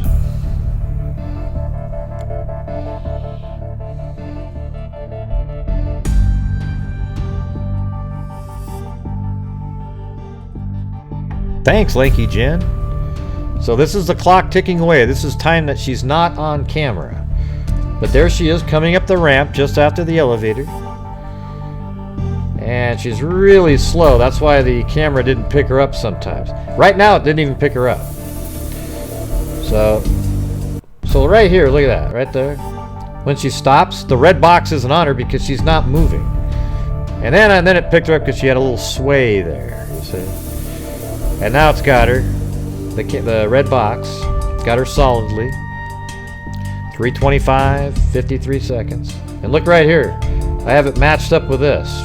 This is the actual time, and it's exactly matched up with this, so you don't even have to look up there, but you can if you want to.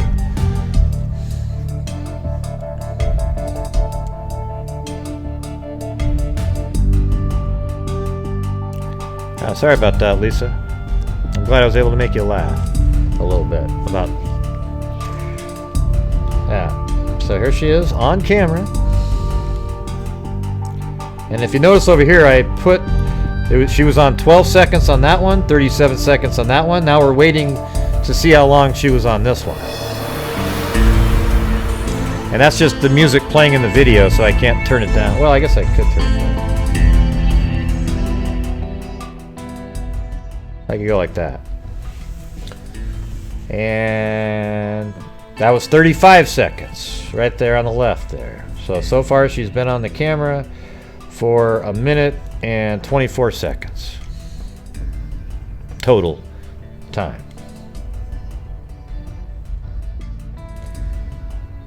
And there she is. That was the continuation of that long haul. She was walking from back there. And now the camera's picking her up on the other end of the hallway. She's really staggering around, pulling up her pants. Everything's kind of loose. And right there, now she's heading through. Right now, she probably went through a first set of double doors, maybe like right now. And then there's a little hallway that could go left and right, or you could go straight and go through another set of double doors. And that's what she's doing. She went through another set of double doors, and then she ends up in this kitchen right here.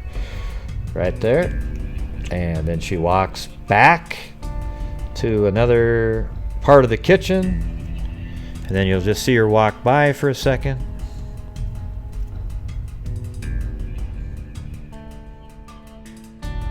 And that's me talking live right now. There was no audio. There's no narration of that. Hey, look at that. It's Mrs. Analyzer. And there's Kanika coming back out of that from the back part of the kitchen, going back into the same portion. You just see her head for about 1 second. Right there. That's it. In the lower right-hand corner it was. And now she's going back out into this other hall that there's no cameras in. Takes a left and then goes through some double doors that lead right to where the bathroom is. She was on topiramate, an anti-seizure medication that she had already in her system before she even went to the party, according to the autopsy. Something not reported by the other YouTubers covering the case because it affects their narrative. Yeah, but they're not talking about... everybody knows she had alcohol. They're just wondering what drugs she had. See, right there, she fell over stairs, or right in front of her face. She's very intoxicated and disoriented. And right here, she walks back where there's a drinking fountain. And she's just really out of it. I wouldn't be surprised if she had a drink of water right there.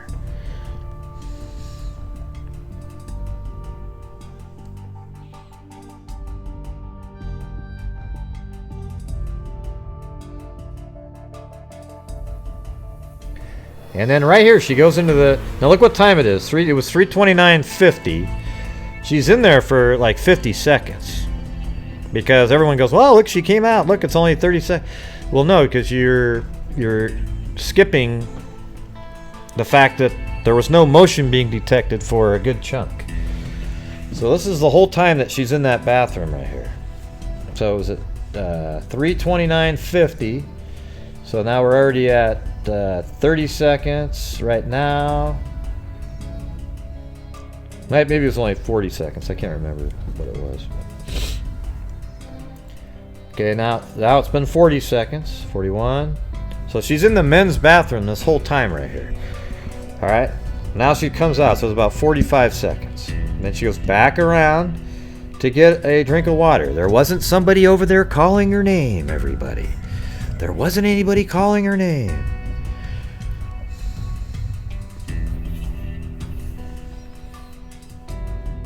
And she's back there for a while, probably getting some water. Nope, nobody tugged on her pants right there. She just was stumbling just like she'd been doing the rest of the time. All right, and if you notice, her breasts are, they're almost out of her bra right then, and she had to pull up her pants quite a few times during the video.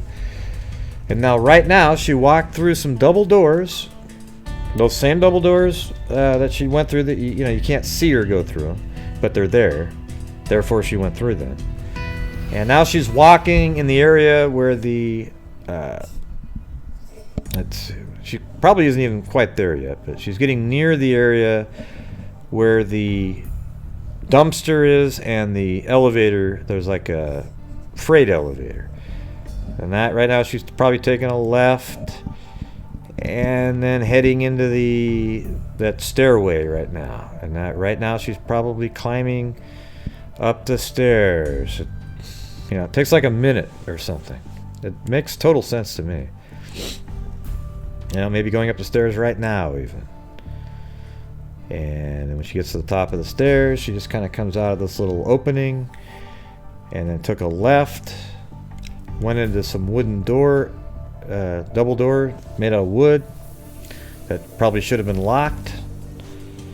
And then any moment now she'll go into that upper kitchen. So this is the full amount of time when it was off camera, right? So she's just walking, there's no cameras filming her, and here she is now in that upper kitchen. It was like a minute and 20-30 seconds later. I didn't actually look at the time there.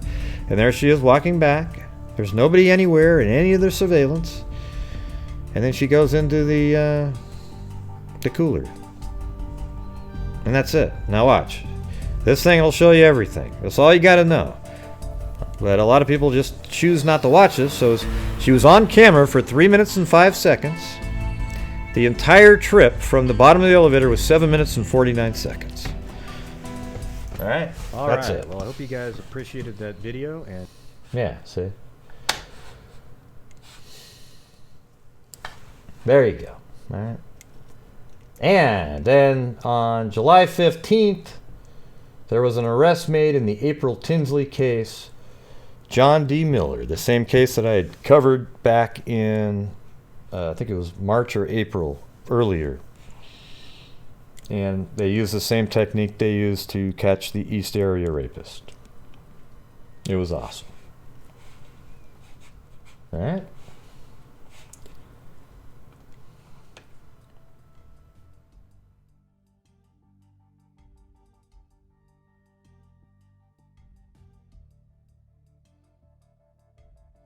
Yeah. I don't know if you guys can see this, but see these right here? It says not suitable for most advertisers. Confirmed. Because you can have them manually review it, and then it says confirmed by. Right? I get those every once in a while. And this one I requested a review, but they never did anything with it.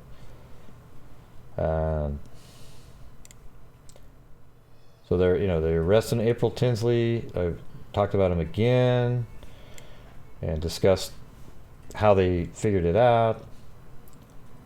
And then let's see. And then this is my message from the sky video that we played the other night. Oh, there's Blue up in the corner there.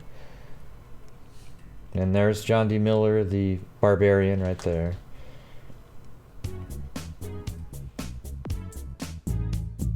Hey, Italian girly.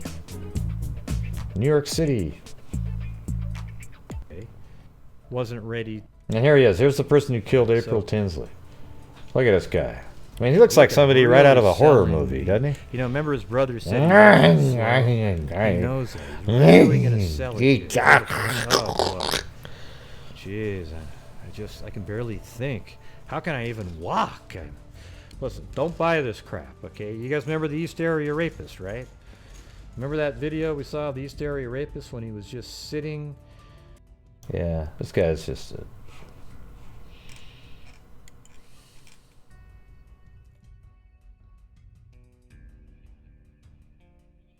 Oh yeah, the Kanika Jenkins marionette chimera theory. Yeah, this one's pretty funny, I think. Let's see it. Disturbing. It was a comment that combined all the theories that all of these YouTubers who've been selling a narrative of murder of the Kanika Jenkins case this entire time. All the craziness was all combined in sort of a hybrid chimera mind mess. That's all I'm going to call it. It was an absolute nightmare when I was reading that, because I knew at that point that this is what we've gotten from all of these crazy conspiracy theories, and these people actually believed so much of the garbage that was told to them, and that garbage is still being spread to this day. There's people that are all excited about this new channel out there, and it's insanity. I won't even bring it up because it's the same bogus crap that's been put out on the Kanika Jenkins case since the beginning. So what I did was I took their comment and I put it to audio, and then I put in some video clips to show you what goes through my mind when I'm reading that. It's pure I think I was insanity. angry when I made that one. So let's get started on that right now. It wasn't alcohol or drugs that had her walking like that. It was people walking with her and holding her up, and somebody edited the extra people out the video. She was dead before leaving the room. I know it sounds crazy. It was the only way she could have left the room, what seems alive and on her own. The fact is she was killed in the room. Now why the hotel would help cover the murder up, I don't know. But she wasn't killed or died in no freezer. She was taken to that freezer. They have some kind of technology where they can take people out of footage. NASA used it all the time in underwater spacewalks to hide the helpers that help the underwater astronaut divers. The end footage just be the astronaut divers. The helpers magically disappear. I've went over the footage. It's definitely been manipulated. It's been regularly edited. Number one, you can tell by the many time gaps. Also, multiple glitches prove the footage has been tampered with. Then it's points in some of the footage where she looks like a totally different person / also total dark shots of her where you can't tell who it is. Proof that they got a look-alike to act like her so they could fill in important missing parts of footage. Plus you can see multiple shadows at different times in the hallways when she was the only person in the hallway at that time. More proof that other people was walking with her that whole time and was physically taking her to the freezer against her will. So next time you look at her walk, please understand she is being held up and her body manipulated by others to make it seem like she's walking and is alone. I don't know if it was their intention to make her seem drunk or high. It could just be that she looks like she is drunk or high from 4 or more people holding her up and making her body walk. It's not as far-fetched as you think. Whomever edited the footage to cover up this crime couldn't remove the shadows of the other people. Pay attention to everything. The shadows on the walls and floors. The way her legs seem to make unnatural movements, even for a drunk person. Points where it seems she's being both pulled and pushed. Points where it seems someone is holding her on walls I can't believe longer this shit. enough I to forgot get about better this one. grips on her. That is crazy. Once you guys start paying attention to these things, That walk will make so much sense to you, and you will see she's not drunk or high. Right. She's not even alive. So do you see how insane that is right there? But that brings in all the elements that everybody talks about all the time. Extra shadows. Listen, those are can lights that come down in the hallway. So yes, you get sort of a triangulation effect. When they're walking, the shadows shift and change. That's all you're seeing right there. Watch all the other days, like pick up the video from the 8th and the 10th. There are no other people seen on any of the surveillance footage when Kanika's walking. She is the only person that shows up the entire time. Now, if you look at that last sentence in that audio file, or the actual text document that was put, a comment on YouTube, it said, "She's not even alive." So that whole time that we're seeing somebody that looks like Kanika, she's not even alive. Somebody's just carrying her and moving her arms around. And you know what? I've actually seen people say that many, many times, and people actually believe it. It's scary. These people are actually going to serve on a jury at some point in their life. Can you imagine having somebody who believes in this kind of stuff serving on a jury? They'll believe anything that a lawyer or a prosecutor says. It's incredible.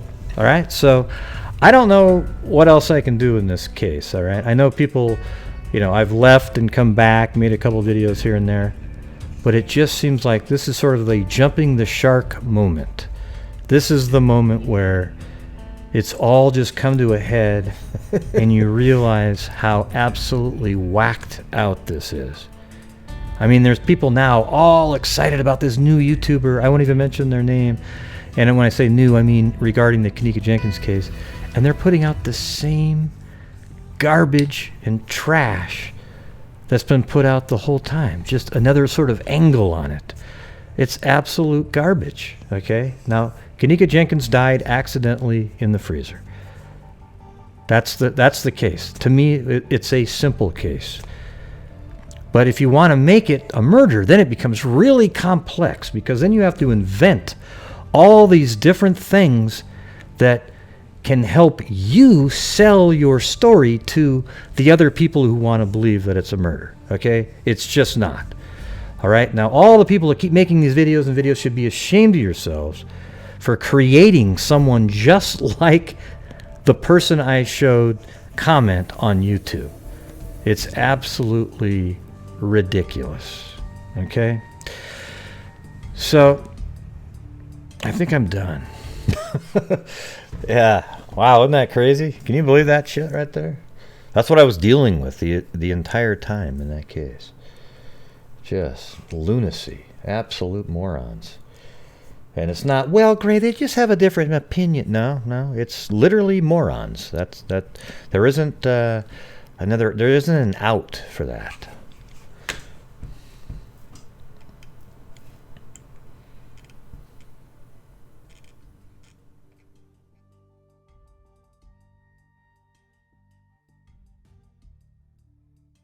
Okay, there's that one, and then one of my other personal paranormal, Begone Shadow Man by Paul Yoler. That was a good one. You guys should check it out. Then we started doing the Molly Tibbets case. We spent a lot of time on Molly Tibbets. All right, and hey, Happy New Year, Oni. And then a lot of time on missing Molly Tibbets, almost too much time, really. Because there was nights where it was like we were just sort of arguing about the red shirt. But we had that case pretty well mapped out, and we did settle on at the end. We said then she was kidnapped while jogging. We finally were able to put aside the red shirt. All right, then I discussed Without Warning again with Sheila. Back to Molly Tibbets again. And then another personal paranormal by Ada called Put It Back. Then Sheila Wysocki again. Then we did a Molly Tibbets again. And then Okay, that's not really. There's a 360 video here, but actually, I think that's. Yeah, I think this is. This might be something. This is kind of cool. I think this is what I use. See, Audra has a 360-degree camera, right? So she put it into her house so I could use it. Now look at that. Isn't that kind of cool that you can look around like that? Even on YouTube. So you can look around. This is what I use to for different shots I use for her video.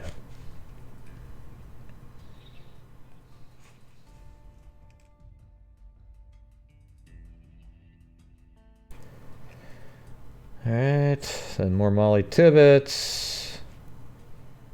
And then I did a video on my humor.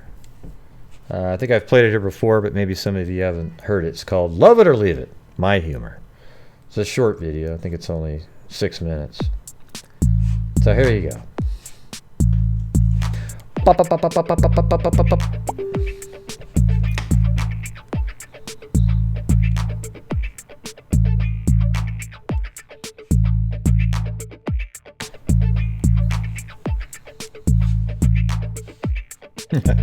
That was me and Ada. Hello, this is Gray Hughes. Last night's 3-hour live I actually deleted, but before I deleted it off of YouTube, I downloaded it into a smaller format, and I am uploading it to the Gray Hughes Investigates Facebook page. So if you missed it, you can watch it on there later after it gets done processing. I don't know how long Facebook takes for things like that. All right, now this video right here is actually just showing you a little bit of how I am humor-wise. Okay, my sense of humor.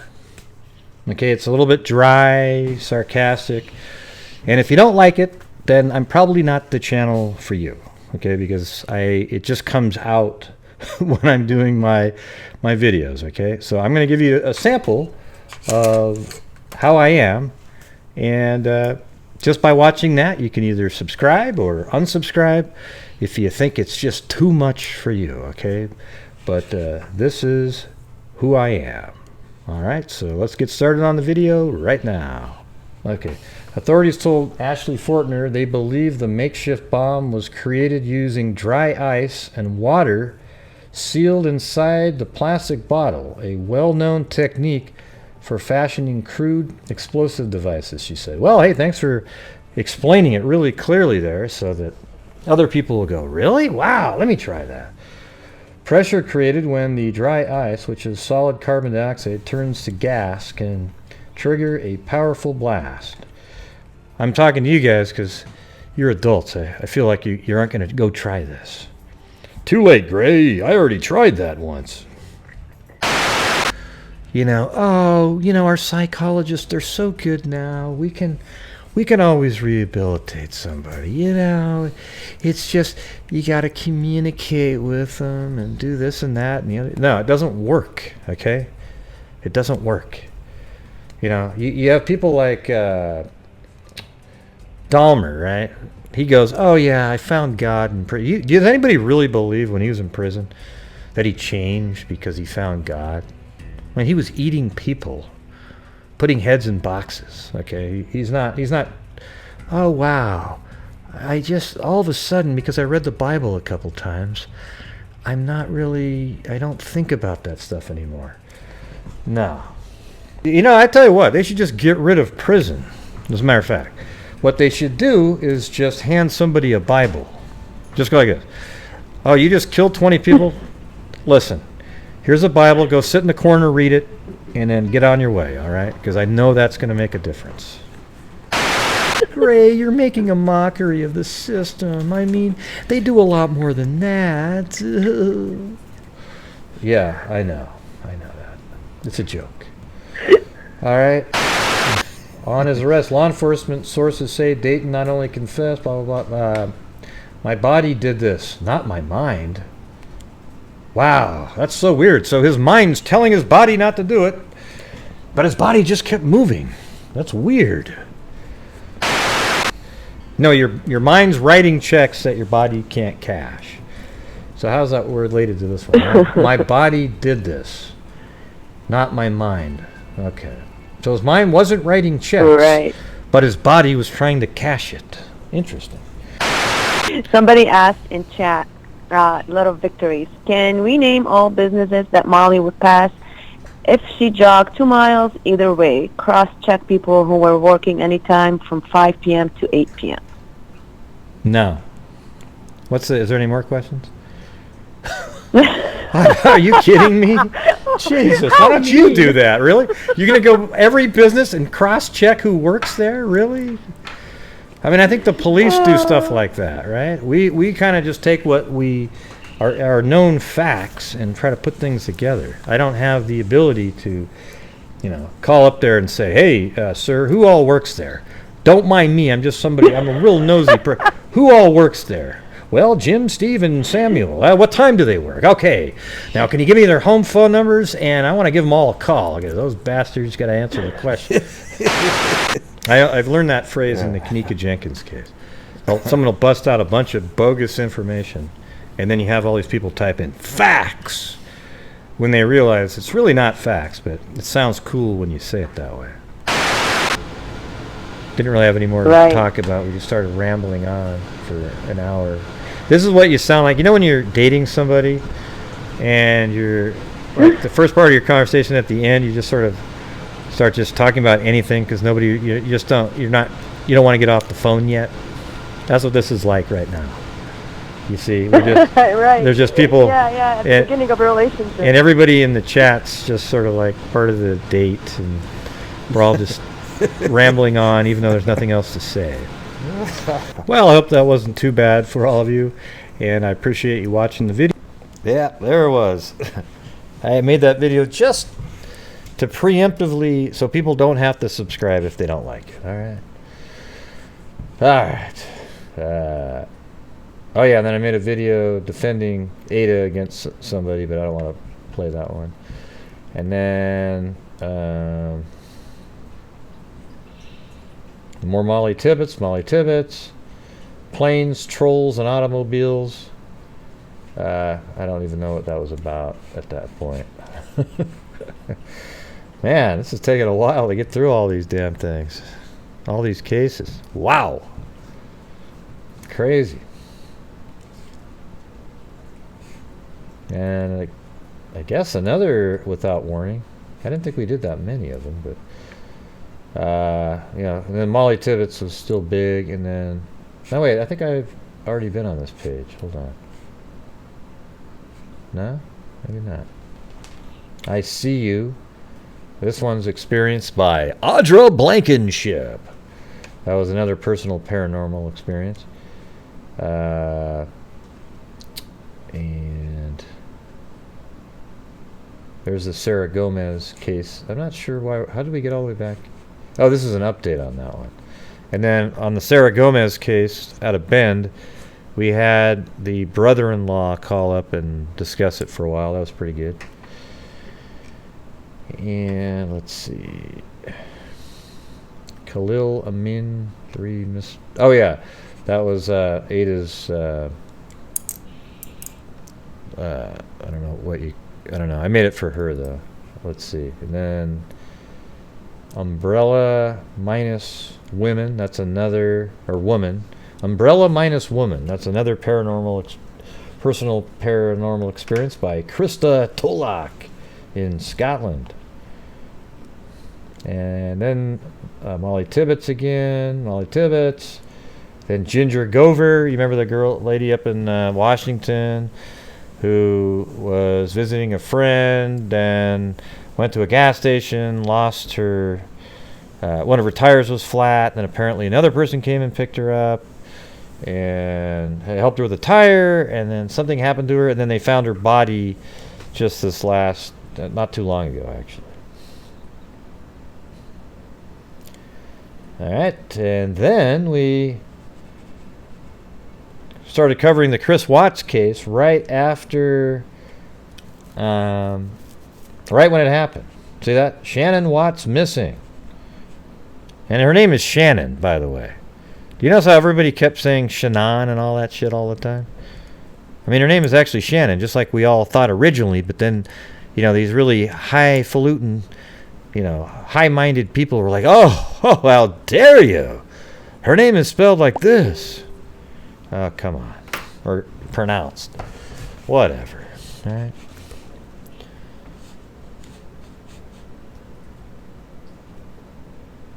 And literally, so that was on the 15th, and on the 16th, the father, Chris Watts admitted to killing Shannon. I still say it that way. That's what's crazy. Killing Shannon because, but then said she killed the kid. So then it was interesting. It was an interesting case at that point because now we can try to figure out, that he's full of shit. Then later on, he admitted to doing it and said, yes, he did all of it. And then people were still looking into it for some unknown reason. We already knew the why. We knew everything. And everybody wants to read every stinking email, every little comment, so they can keep validating something that we already know. Really, really weird. All right, so, I did a few on the Watts case there, and I quit covering it basically August 18th, 4 days in. Maybe a couple updates here and there, but, let's see. My last video for a long time was on, August 20th. We had open lines, the affidavits, news conference. I think that's where he, I don't know which news conference that was, but there might be one more when they actually cut the deal with him. And then the body of Molly Tibbets was found. Then we put all the pieces together. Then we had some press conferences with the person arrested in that case, Christian Rivera. Then we covered Daniel Oberg, who's in Oregon out here. He's still missing. Molly Tibbets, precise crime scene location. And I did make another Kanika Jenkins video, another debunking video there. And that's it for that. Now we'll go to the page 5.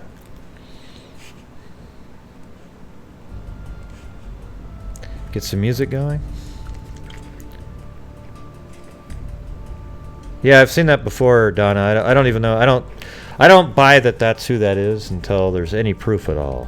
That kind of stuff just is a rabbit hole upon rabbit hole. Okay. Yeah, I saw it. It was a few days ago.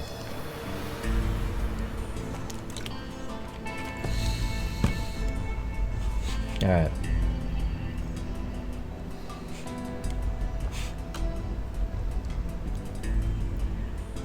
Happy New Year, Lanky Jen.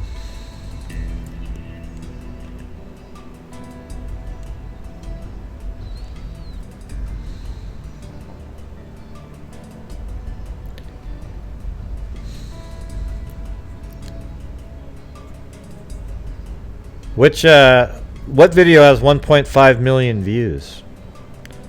I have one Kanika Jenkins video that has about that number.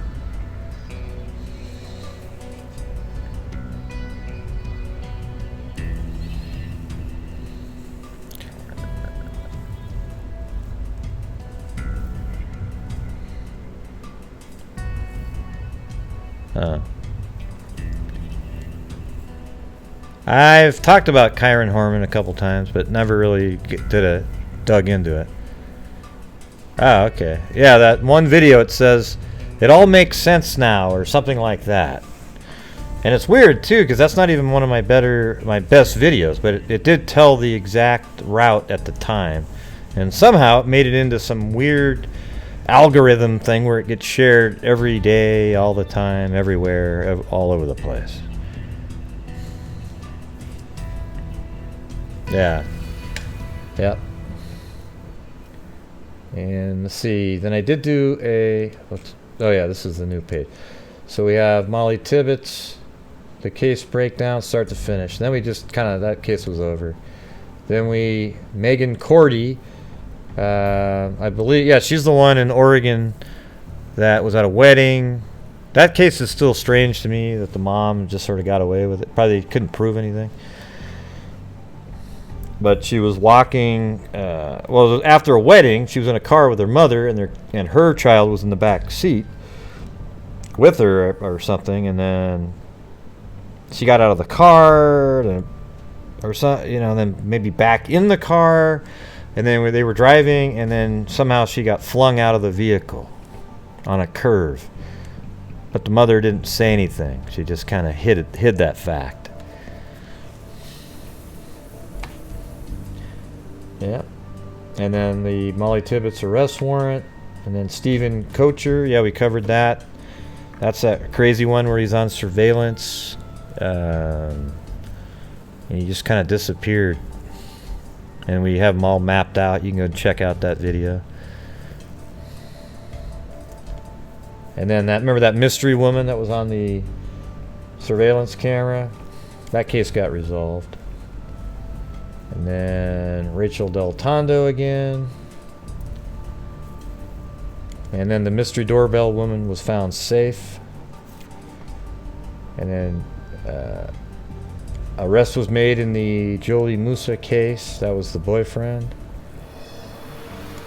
Oh, that. And this one was weird. The headless torso that was found in the fish tank in an apartment. Remember that one? That was crazy. I don't even know if they've made any arrests. Yeah, they did make arrests in that one. That's right. Yeah, it was later on. And then there was a Hart family update. Then Seven Gates of Hell, another personal paranormal. That was in September.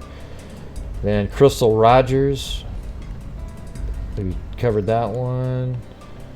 A couple of nights of that, Crystal Rogers. And then the Nick Hauk interrogation. A few different videos on that case.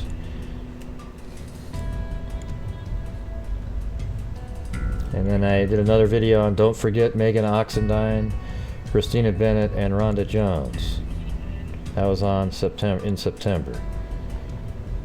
And then we went over Matrice Richardson, the girl up in Malibu that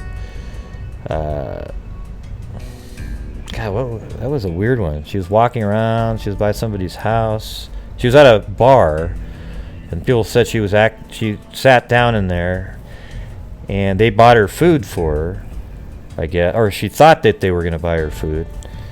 And then she didn't have any money, so then they called the police. And that's right, then she was taken to the police station, and then the mother said, yeah, well, let me know when she gets there. They never talked to her or anything. They let her go, and she had no way to get anywhere, Matrice. So then she walked down in the Malibu mountains and then was in somebody's yard at some point, and then they found her body like quite a bit later up in the mountains. And they did such a great job of crime scene tech work that when the family went up there to do a memorial, they found one of her fingers. Isn't that great?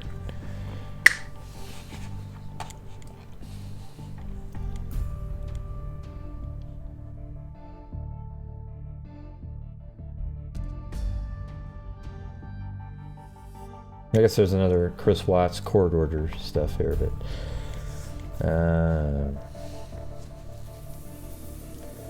this is one of a cougar killing somebody. Serial killer border patrol agent. That was a weird one.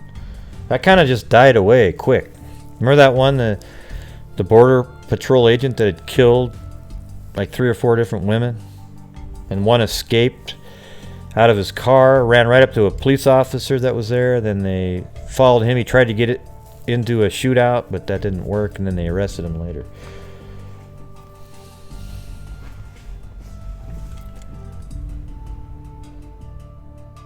So what's this one about?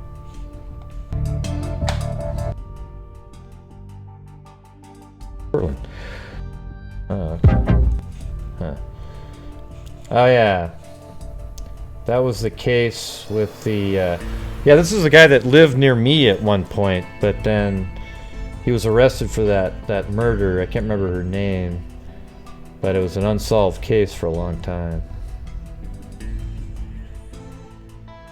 You guys remember this one? We gotta figure out a way to get inside his head. There's a woman in a refugee camp who claims she's his wife.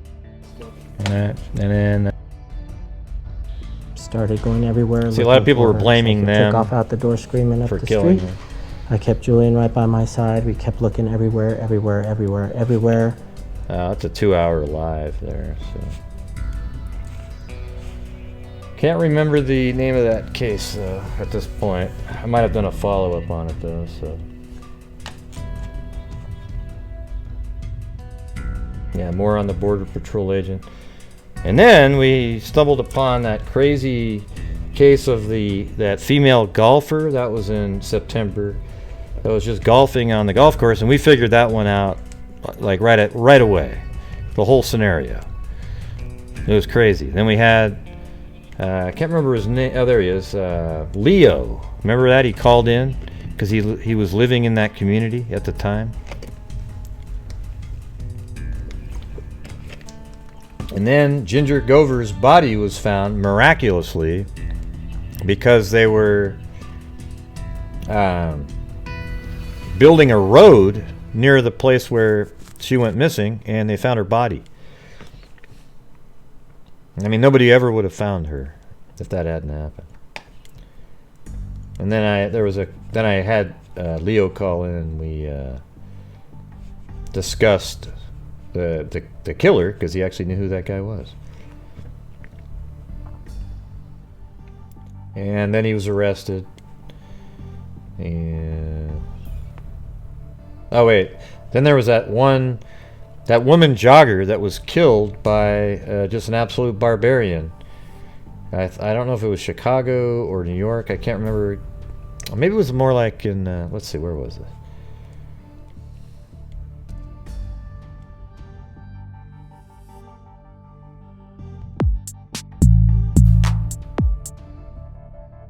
We can take, I think, any as to who this person of interest Yeah, was. it's crazy. I mean, I don't know if the mayor wants to comment. What It was I really would say, horrific, really. I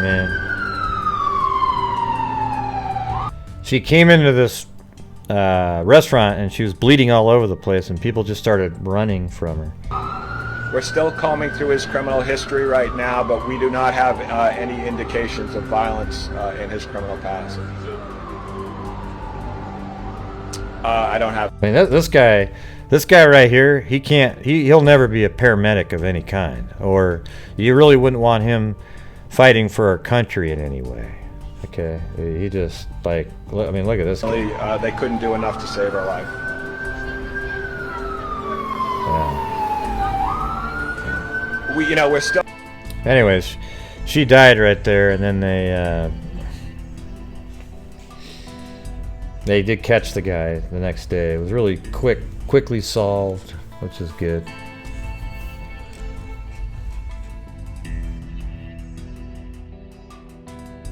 Of course, none of us really know how we would act in that same situation, but we sure as hell hope we wouldn't have acted like that.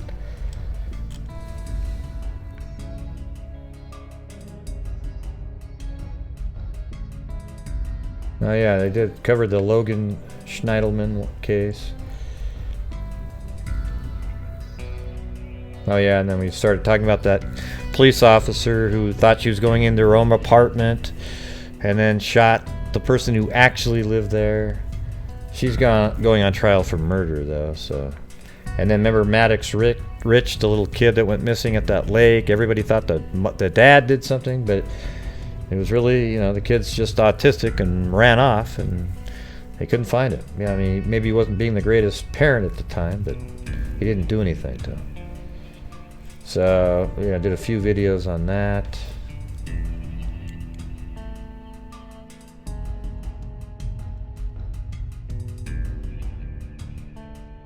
Which one is this?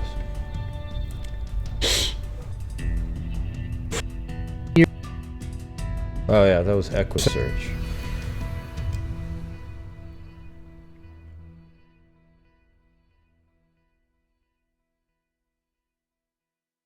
And then Kirby Jean Wallace.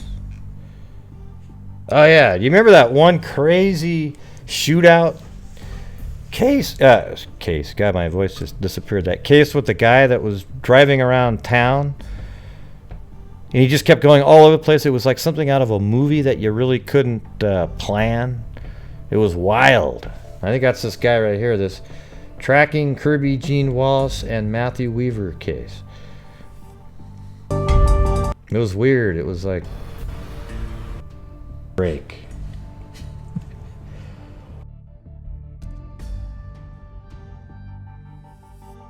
I think I made a shorter one on it though.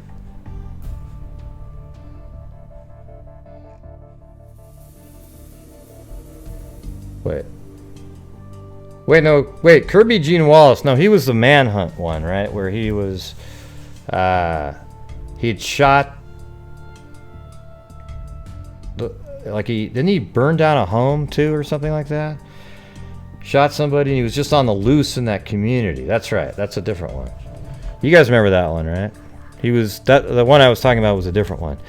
Kirby Jean Wallace is the case where he was in that town and he killed somebody in front of their house, and he killed 2 people inside their home, and he was just terrorizing the entire community. And then they actually arrested him finally, caught him. And then we discussed that Cheryl Coker in October.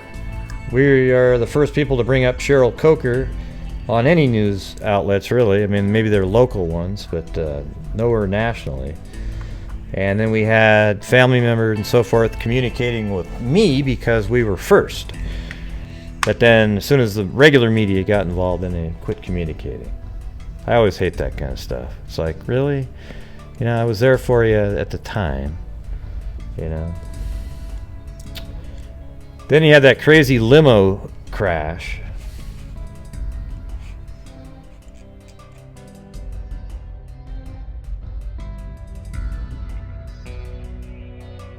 Now we're getting into more recent times here.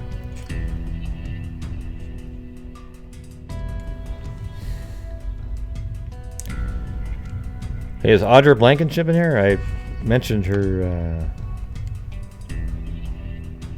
I think Audra needs to call up and sing your song. Have your husband play your, the guitar, and you can sing that same song again.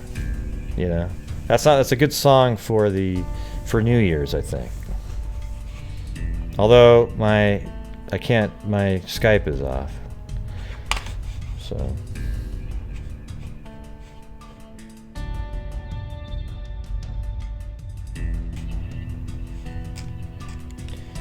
All right, so limousine, Cheryl Coker.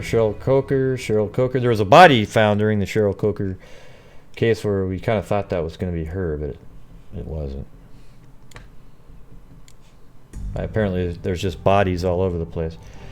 Now, this is a video, my eulogy of a dog. It has absolutely nothing to do with any sort of case, but it's a poem that not even a poem. It was a speech written by like a lawyer, or to be honest with you, I don't remember now. Let me type this in to give you the exact information. Eulogy of a dog, and let's see. Eulogy of a dog was a speech made by Vest as plaintiff's counsel in a civil lawsuit. The case concerned a foxhound named Drum, known far and near as one of the fastest and least uncertain of hunting dogs. He was shot, and his owner sued for damages of $150, being the maximum allowed. And George G. Vest is the attorney who gave this closing argument. So I'm going to play it. We've it's all even got an ad contacts. But now you can renew your... Hello, this is Gray Hughes. You guys remember the live I did the other night? I read the speech written by George Vest entitled Eulogy of the Dog. And he was in the United States Senate from 1970. I guess I could have just played this and had me back then tell you what it was about. 1979 to 1903, but he was also an attorney, and the lawsuit that brought him immortality concerning the shooting of Old Drum, the best hunting dog of a local farmer. A neighbor who suspected that Old Drum, the dog, was moonlighting by killing his sheep gave orders to shoot the dog if it appeared on the property. When Old Drum was found dead near the neighbor's house, the farmer filed suit, seeking damages of $50. After a jury awarded $25, the neighbor successfully appealed the ruling. The dog's owner, however, succeeded in his motion for a new trial and hired 2 skilled lawyers. One of them was George G. Vest, and he gave this speech to the jury. The jury was so filled with emotion that they did award the owner of the dog an amount of money. They're just not clear on that amount in this article. All right, so let's get to the speech right now. George G. Vest, Eulogy of the Dog, September 23rd, 1870. Gentlemen of the jury, the best friend a man has in the world may turn against him and become his enemy. His son or daughter, whom he has reared with loving care, may prove ungrateful. Those who are nearest and dearest to us, those whom we trust with our happiness and our good name, may become traitors to their faith. The money that a man has, he may lose. It flies away from him, perhaps when he needed it most. A man's reputation may be sacrificed in a moment of ill-considered action. The people who are prone to fall on their knees to do us honor when success is with us may be the first to throw the stone of malice when failure settles its cloud upon our heads. The one absolutely unselfish friend that a man can have in this selfish world, the one that never deserts him, the one that never proves ungrateful or treacherous, is the dog. Gentlemen of the jury, a man's dog stands by him in prosperity and in poverty, in health and in sickness. He will sleep on the cold ground when the wintry winds blow and the snow drives fiercely, if only he can be near his master's side. He will kiss the hand that has no food to offer. He will lick the wounds and sores that come encounter with the roughness of the world. He guards the sleep of his pauper master as if he were a prince. When all other friends desert, he remains. When riches take wings and reputation falls to pieces, he is as constant in his love as the sun in its journey through the heavens. If fortune drives the master forth an outcast into the world, friendless and homeless, the faithful dog asks no higher privilege than that of accompanying him to guard him against danger, to fight against his enemies. And when the last scene of all comes, and death takes his master in its embrace, and his body is laid in the cold ground, no matter if all other friends pursue their way, there by his graveside will be the noble dog be found, his head between his paws, and his eyes sad but open, in alert watchfulness, faithful and true, even unto death.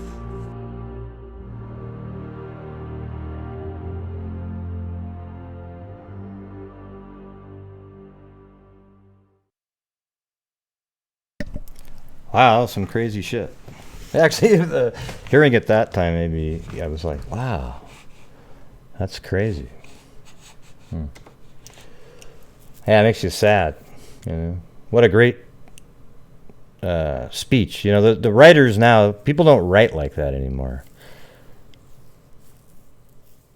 I'm not sure what happened.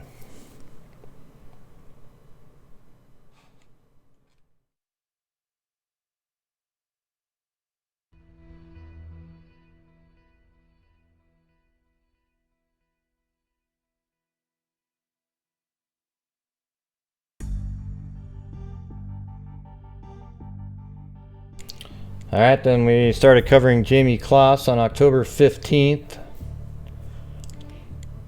You know, kept covering that a few days in a row there. And yep, more Jamie Kloss, Jamie Kloss, Jamie Kloss. I mean, we covered her all the time at the beginning there. Whoa, man, my stomach just made a weird made a weird sound. And then we covered Sarah Walgreen in England. I think they make they made an arrest in that case. And Cheryl Coker, Jamie Kloss, a whole bunch of different people in this one. And then on Halloween, we went through all the personal paranormal stories. And then there were the Saudi sisters that were found tied together. I guess they committed suicide in New York, I think it was.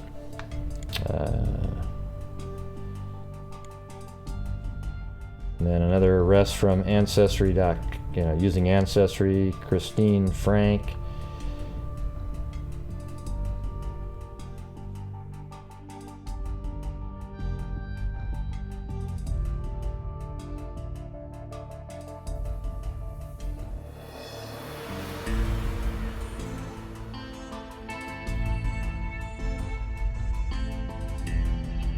Hey, if you haven't subscribed, go ahead and do so. We cover all these cases. Alright? If not, go watch some of the conspiracy theory channels. Alright? We don't do that here. Carly Gousset we covered. Let's see. Then... oh yeah, and then Hania Aguilar. That was pretty interesting. We figured out the exact location of where she was going to be found based on where the fire trucks were parked, a mile in each direction.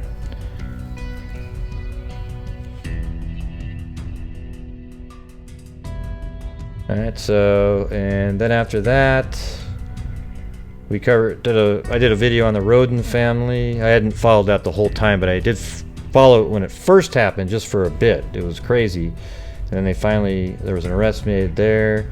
Then we went over the Zoe Campos case, and they made an arrest in that one. That got kind of weird. They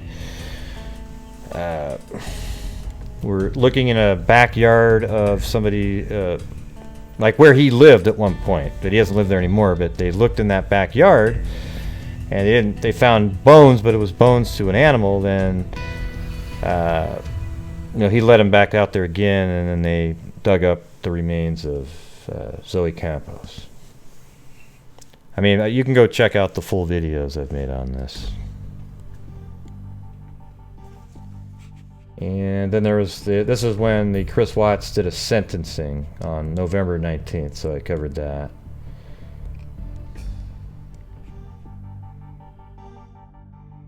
Yeah, and then we had that one night where we read the letters. That was pretty funny. And then an update on Jamie Kloss. And then there was Thomas Bruce. I guess that's down here. Oh yeah, the Catholic supply store shooter, the Thomas Bruce, who seems like he could be connected to the Delphi case, but I mean, it's not a very good chance, but maybe, right? Still no word on that. Then there was a Hania Aguilar update. Let's see. Oh yeah, then we discussed this serial killer, Samuel Little, who's probably killed more people than anybody, and right now he's in the process of informing the FBI and law enforcement and authorities of where they can find all the bodies of the people that he killed.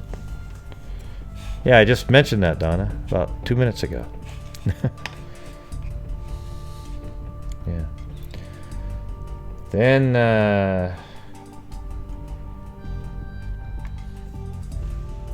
Nanette Crentel, the lady that was burned in her house with a gunshot to her head.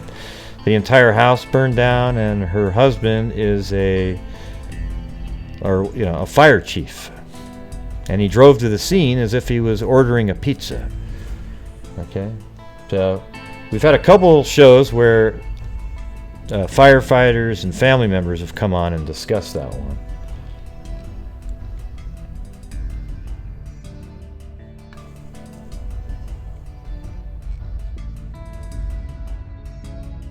And then John D. Miller, the barbarian, pleaded guilty.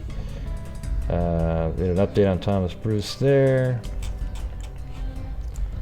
And then we're on to the most recent stuff right here. And this is just from this year that I've gone over.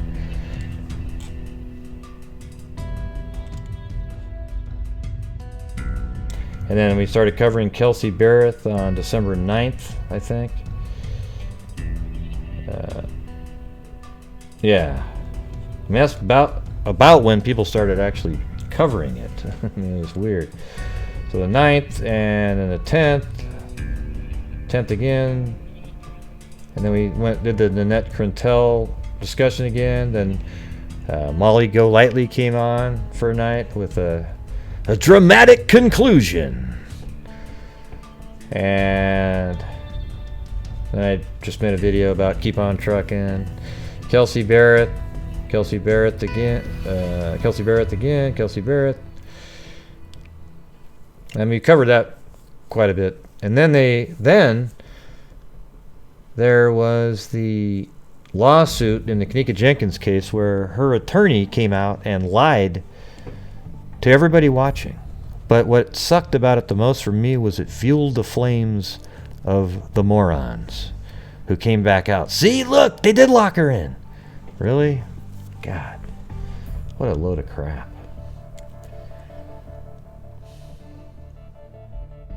And then we did a Wellgreen update. There was an arrest in that one. Then Patrick Frazee, the fiance of Kelsey Barrett, was arrested with and his mother was detained and I think released later.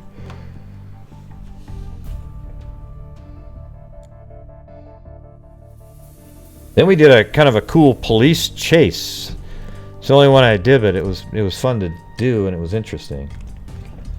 And then we did a Amy Mihalovic collaboration with Clarissa Chic, or as I say, Chick. And then another Kelsey Barrett update. And then we did a donation night where I think that time we donated. How much did we donate that last time? Was it $200, $150 maybe? To, I think it was the Center for Missing and Exploiting Children. Then I did a Merry Christmas Freaks show. And then a Melissa Pesky case. That's the new one that we're following right now. And that's the case where... Well, let me turn this down a little bit.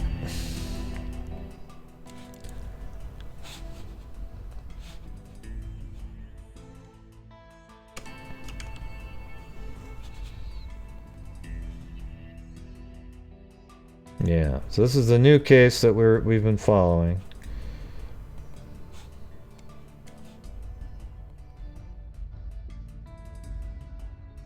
And she'd left her home in,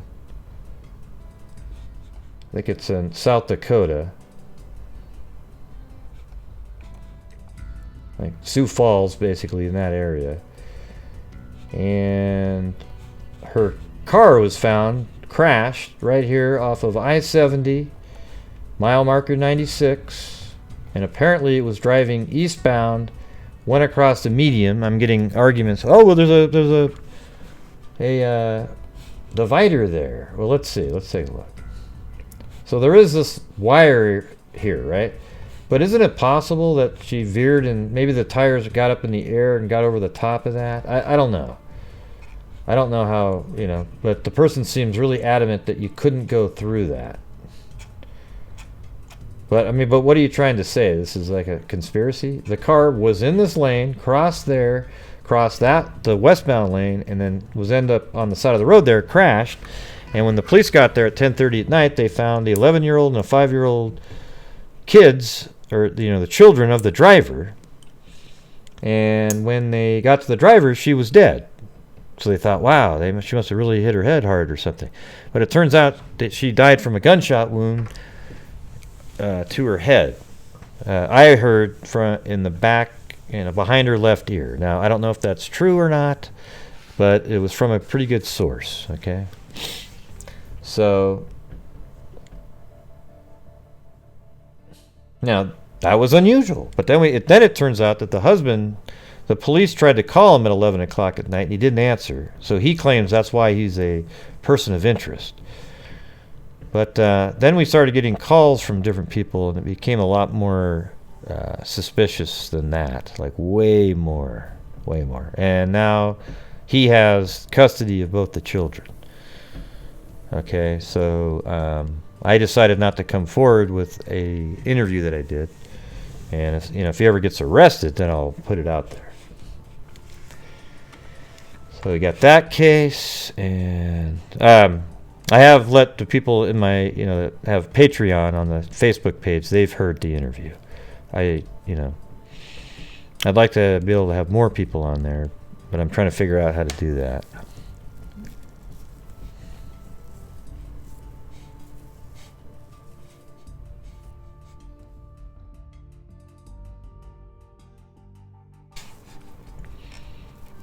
Right, and basically that's it. We did Pesky, then we did another Jamie Kloss deal the other night, and then I did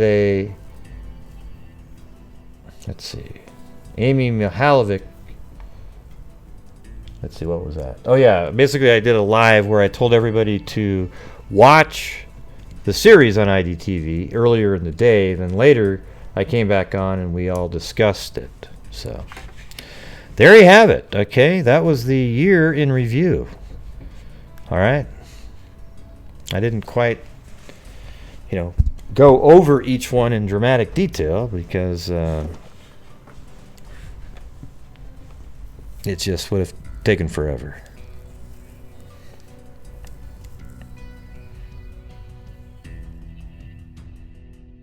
I don't know.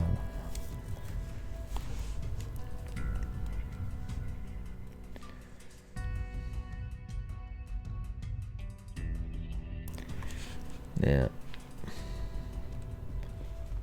So I think Blue is now underneath the blanket, okay? For those of you who are interested in what Blue's doing. He's apparently under the blanket. I repeat. He is under the blanket.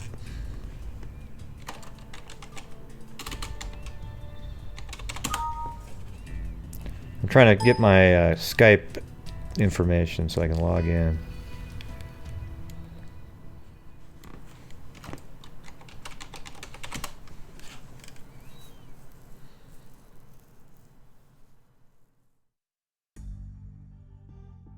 Alright, let's try this one. Here we go.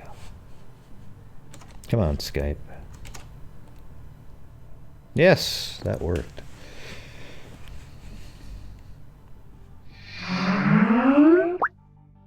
All right.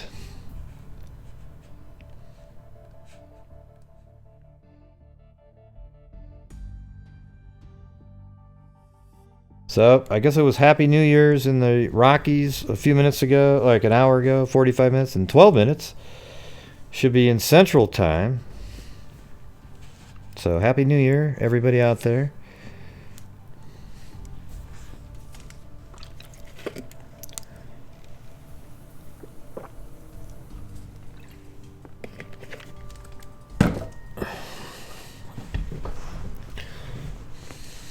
I don't know if I'm going to be able to make it till midnight. I'm already tired. I came on. God, how long have I been on here so far? What does it say? Oh, I've already been on here for 3 hours and 10 minutes. 3 hours is about my max, basically. Yeah. So, Audrey, you can call in now and sing your song. Maybe have your husband play too. Yeah, a little guitar. Just do it cold. See what happens. You know, the one that I like. And then you can I don't know when is your album coming out, by the way? I mean, where you can buy it. I think you can download it now because I did. I've already bought it. I don't know, Audra. I'll get busted for it.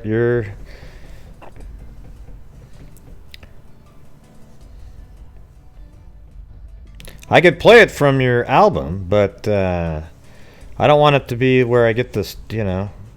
Do you know how to take off the copyright deal? I know we talked about it, but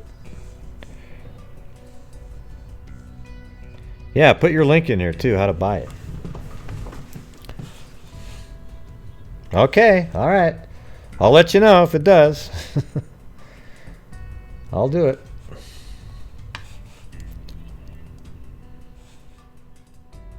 That's right, I've got your...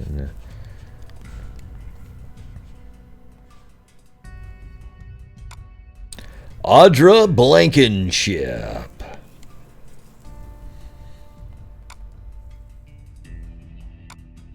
And the album is called... Just a second.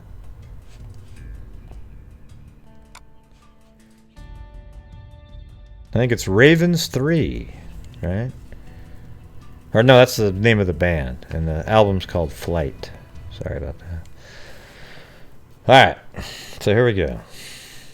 This is the one I like here. Well, let's play a couple. I mean, there's a whole bunch of them. But my favorite one is the Parting Glass one. Maybe I can play that one as the exit to the show this time. Oh, yeah? You guys want to play? Yeah, I found the... yeah, Ravens 3 is the band, and Flight is the album.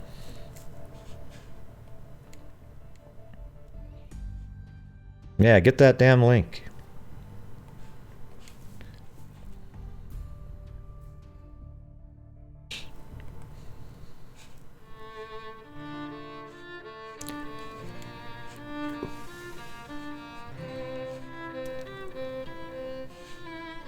This one's Maddie Groves.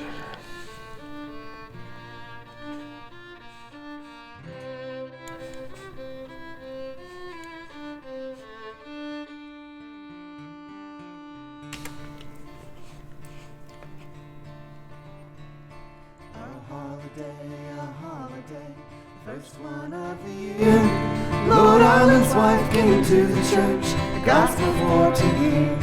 And when the meeting it was done, she cast her eyes about, and there she saw little Maddie Groves walking in the park. Come home with me, little Maddie Groves, come home with me tonight. Come home with me, little Maddie Groves, and sleep with me tonight. Oh, I can't come home, I won't come home and sleep with you tonight. By the rings on your fingers I can tell you are Lord Arlen's wife. 'Tis true I am Lord Arlen's wife, Lord Arlen's not at home. He is out in the far cornfields bringing the yearlings home. Servants who were standing by, hearing what was said, he swore Lord Arlen he would know before the sun was set. And in his hurry to carry the news, he filled his breast and ran. And when he came to the broad mill stream, he took off his shoes and swam.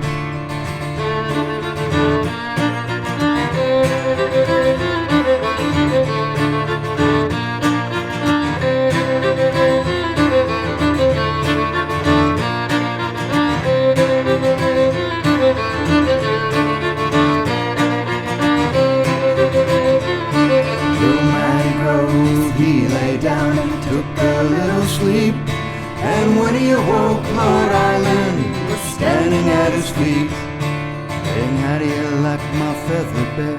How do you like my sheets? And how do you like my lady lies in your arms asleep? Oh, well, do I like your feather bed? Well, do I like your sheets?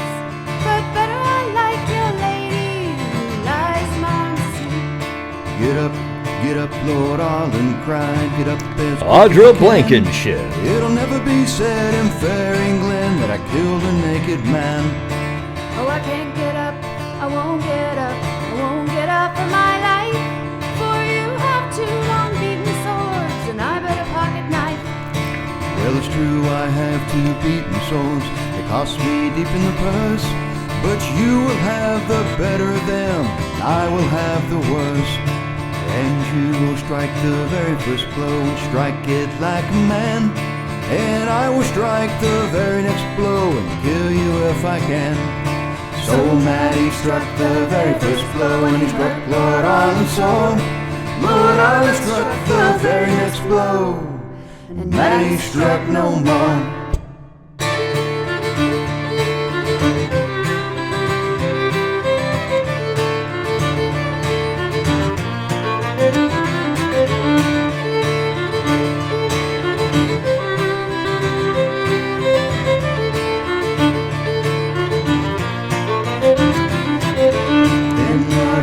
Took his wife, sat her on his knee, saying, who do you love the best of us, Matty Grove or me? And then spoke up his own dear wife, never heard to speak so free. Well, I'd rather kiss one dead Maddie's lips than you or your finery. Lord Arlen, he jumped up, loudly he did bawl. He struck his wife right through the heart and pinned her against the wall. A grave, Lord Arlen cried, to put these lovers in. But bury my lady at the top, for she was of noble kin. But bury my lady at the top, for she was of noble kin.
Yeah, I was starting over again. I have it on auto loop. All right.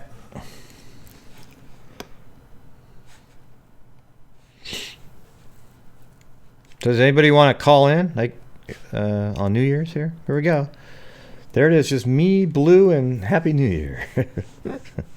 Although Blue's under a blanket at this point.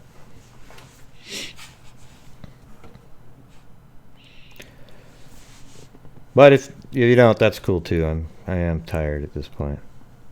So where are you at, Jay? Where are you right now?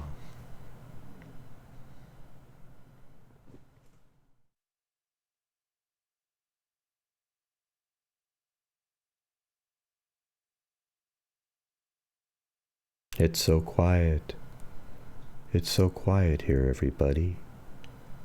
There's absolutely no sound whatsoever other than me at this point.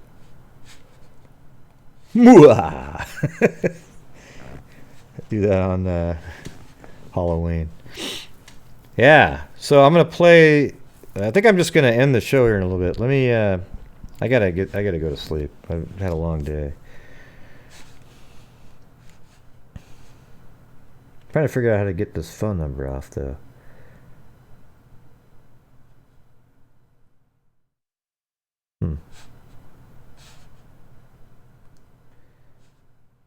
There it is. Okay. All right. So I am going to say thank you to the super chats of One Way Up, Maria Lepera, or Lepera, I don't know if I'm saying that right, but Full Metal Jackalope, Patricia M, Dark Sunshine, Kit Kat, Stephanie K, Daro, and YouTube Court TV, which is Logic. All right. Now at the same time, I'm going to check my email because sometimes, yep, there you go. I got a donation, a really nice donation from, looks like Addie Riley. So I really appreciate it. Thank you. And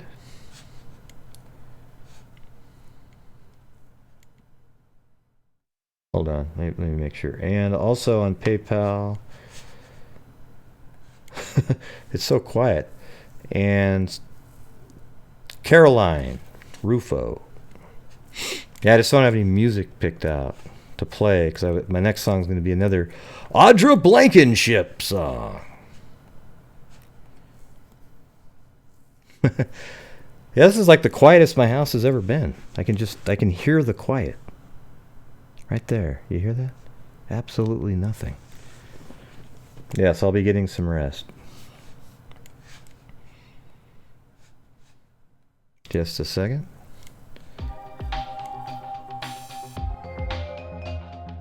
And then also, Kristen Cure on PayPal. Thank you very much. Oh, wow. And then Sooner History, Audra Blankenship, and Thanks, Jake Gray. Case. Happy 2019. Well, thank you very much.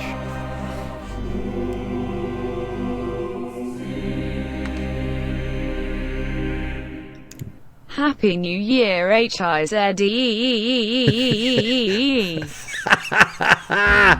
Wow! Who knew it would be read like that? Did you hear that? Holy shit, that was crazy. Oh, and then Sooner History. What the hell was that? Wow. Thanks, Gray. No problem. Wow. You guys got to start putting that in. Like the bunch of E's like that. That was crazy. That was awesome. Yeah. All right. So why don't we end the show with the parting, what's it called? Parting Glass? Isn't that the name of it? Yeah, Parting Glass. All right. Maybe I'll let it play twice because it's kind of a short song.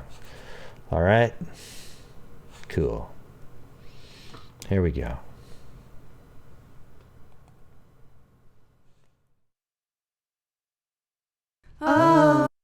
Wait, just a second.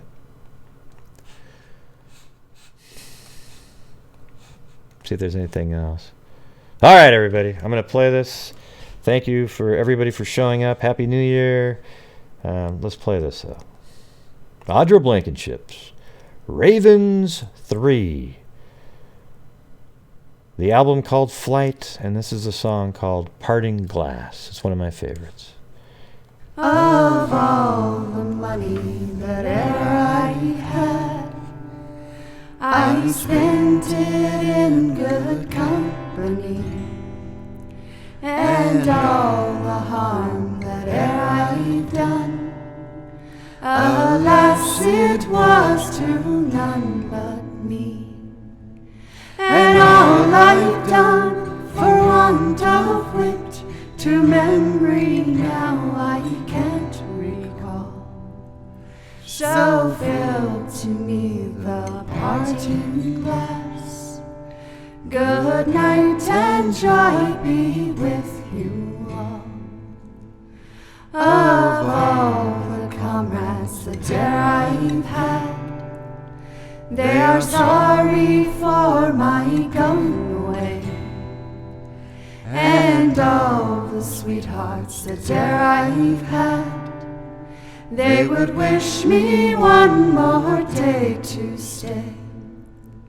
And if it falls into my lot that I should rise and you should not, I will gently rise and I'll softly call. Good night and joy be with you all. Good night and joy be with you all. Of all the money that e'er I had, I spent it in good company. And all the harm that e'er I've done, alas, it was to none but me. And all I've done for want of wit, to memory now I can't recall. So fill to me the parting glass. Good night and joy be with you all. Of all the comrades that dare I've had, they are sorry for my going away. And all the sweethearts that dare I've had, they would wish me one more day to stay. And if it falls into my lot that I should rise and you should not, I will gently rise and I'll softly call.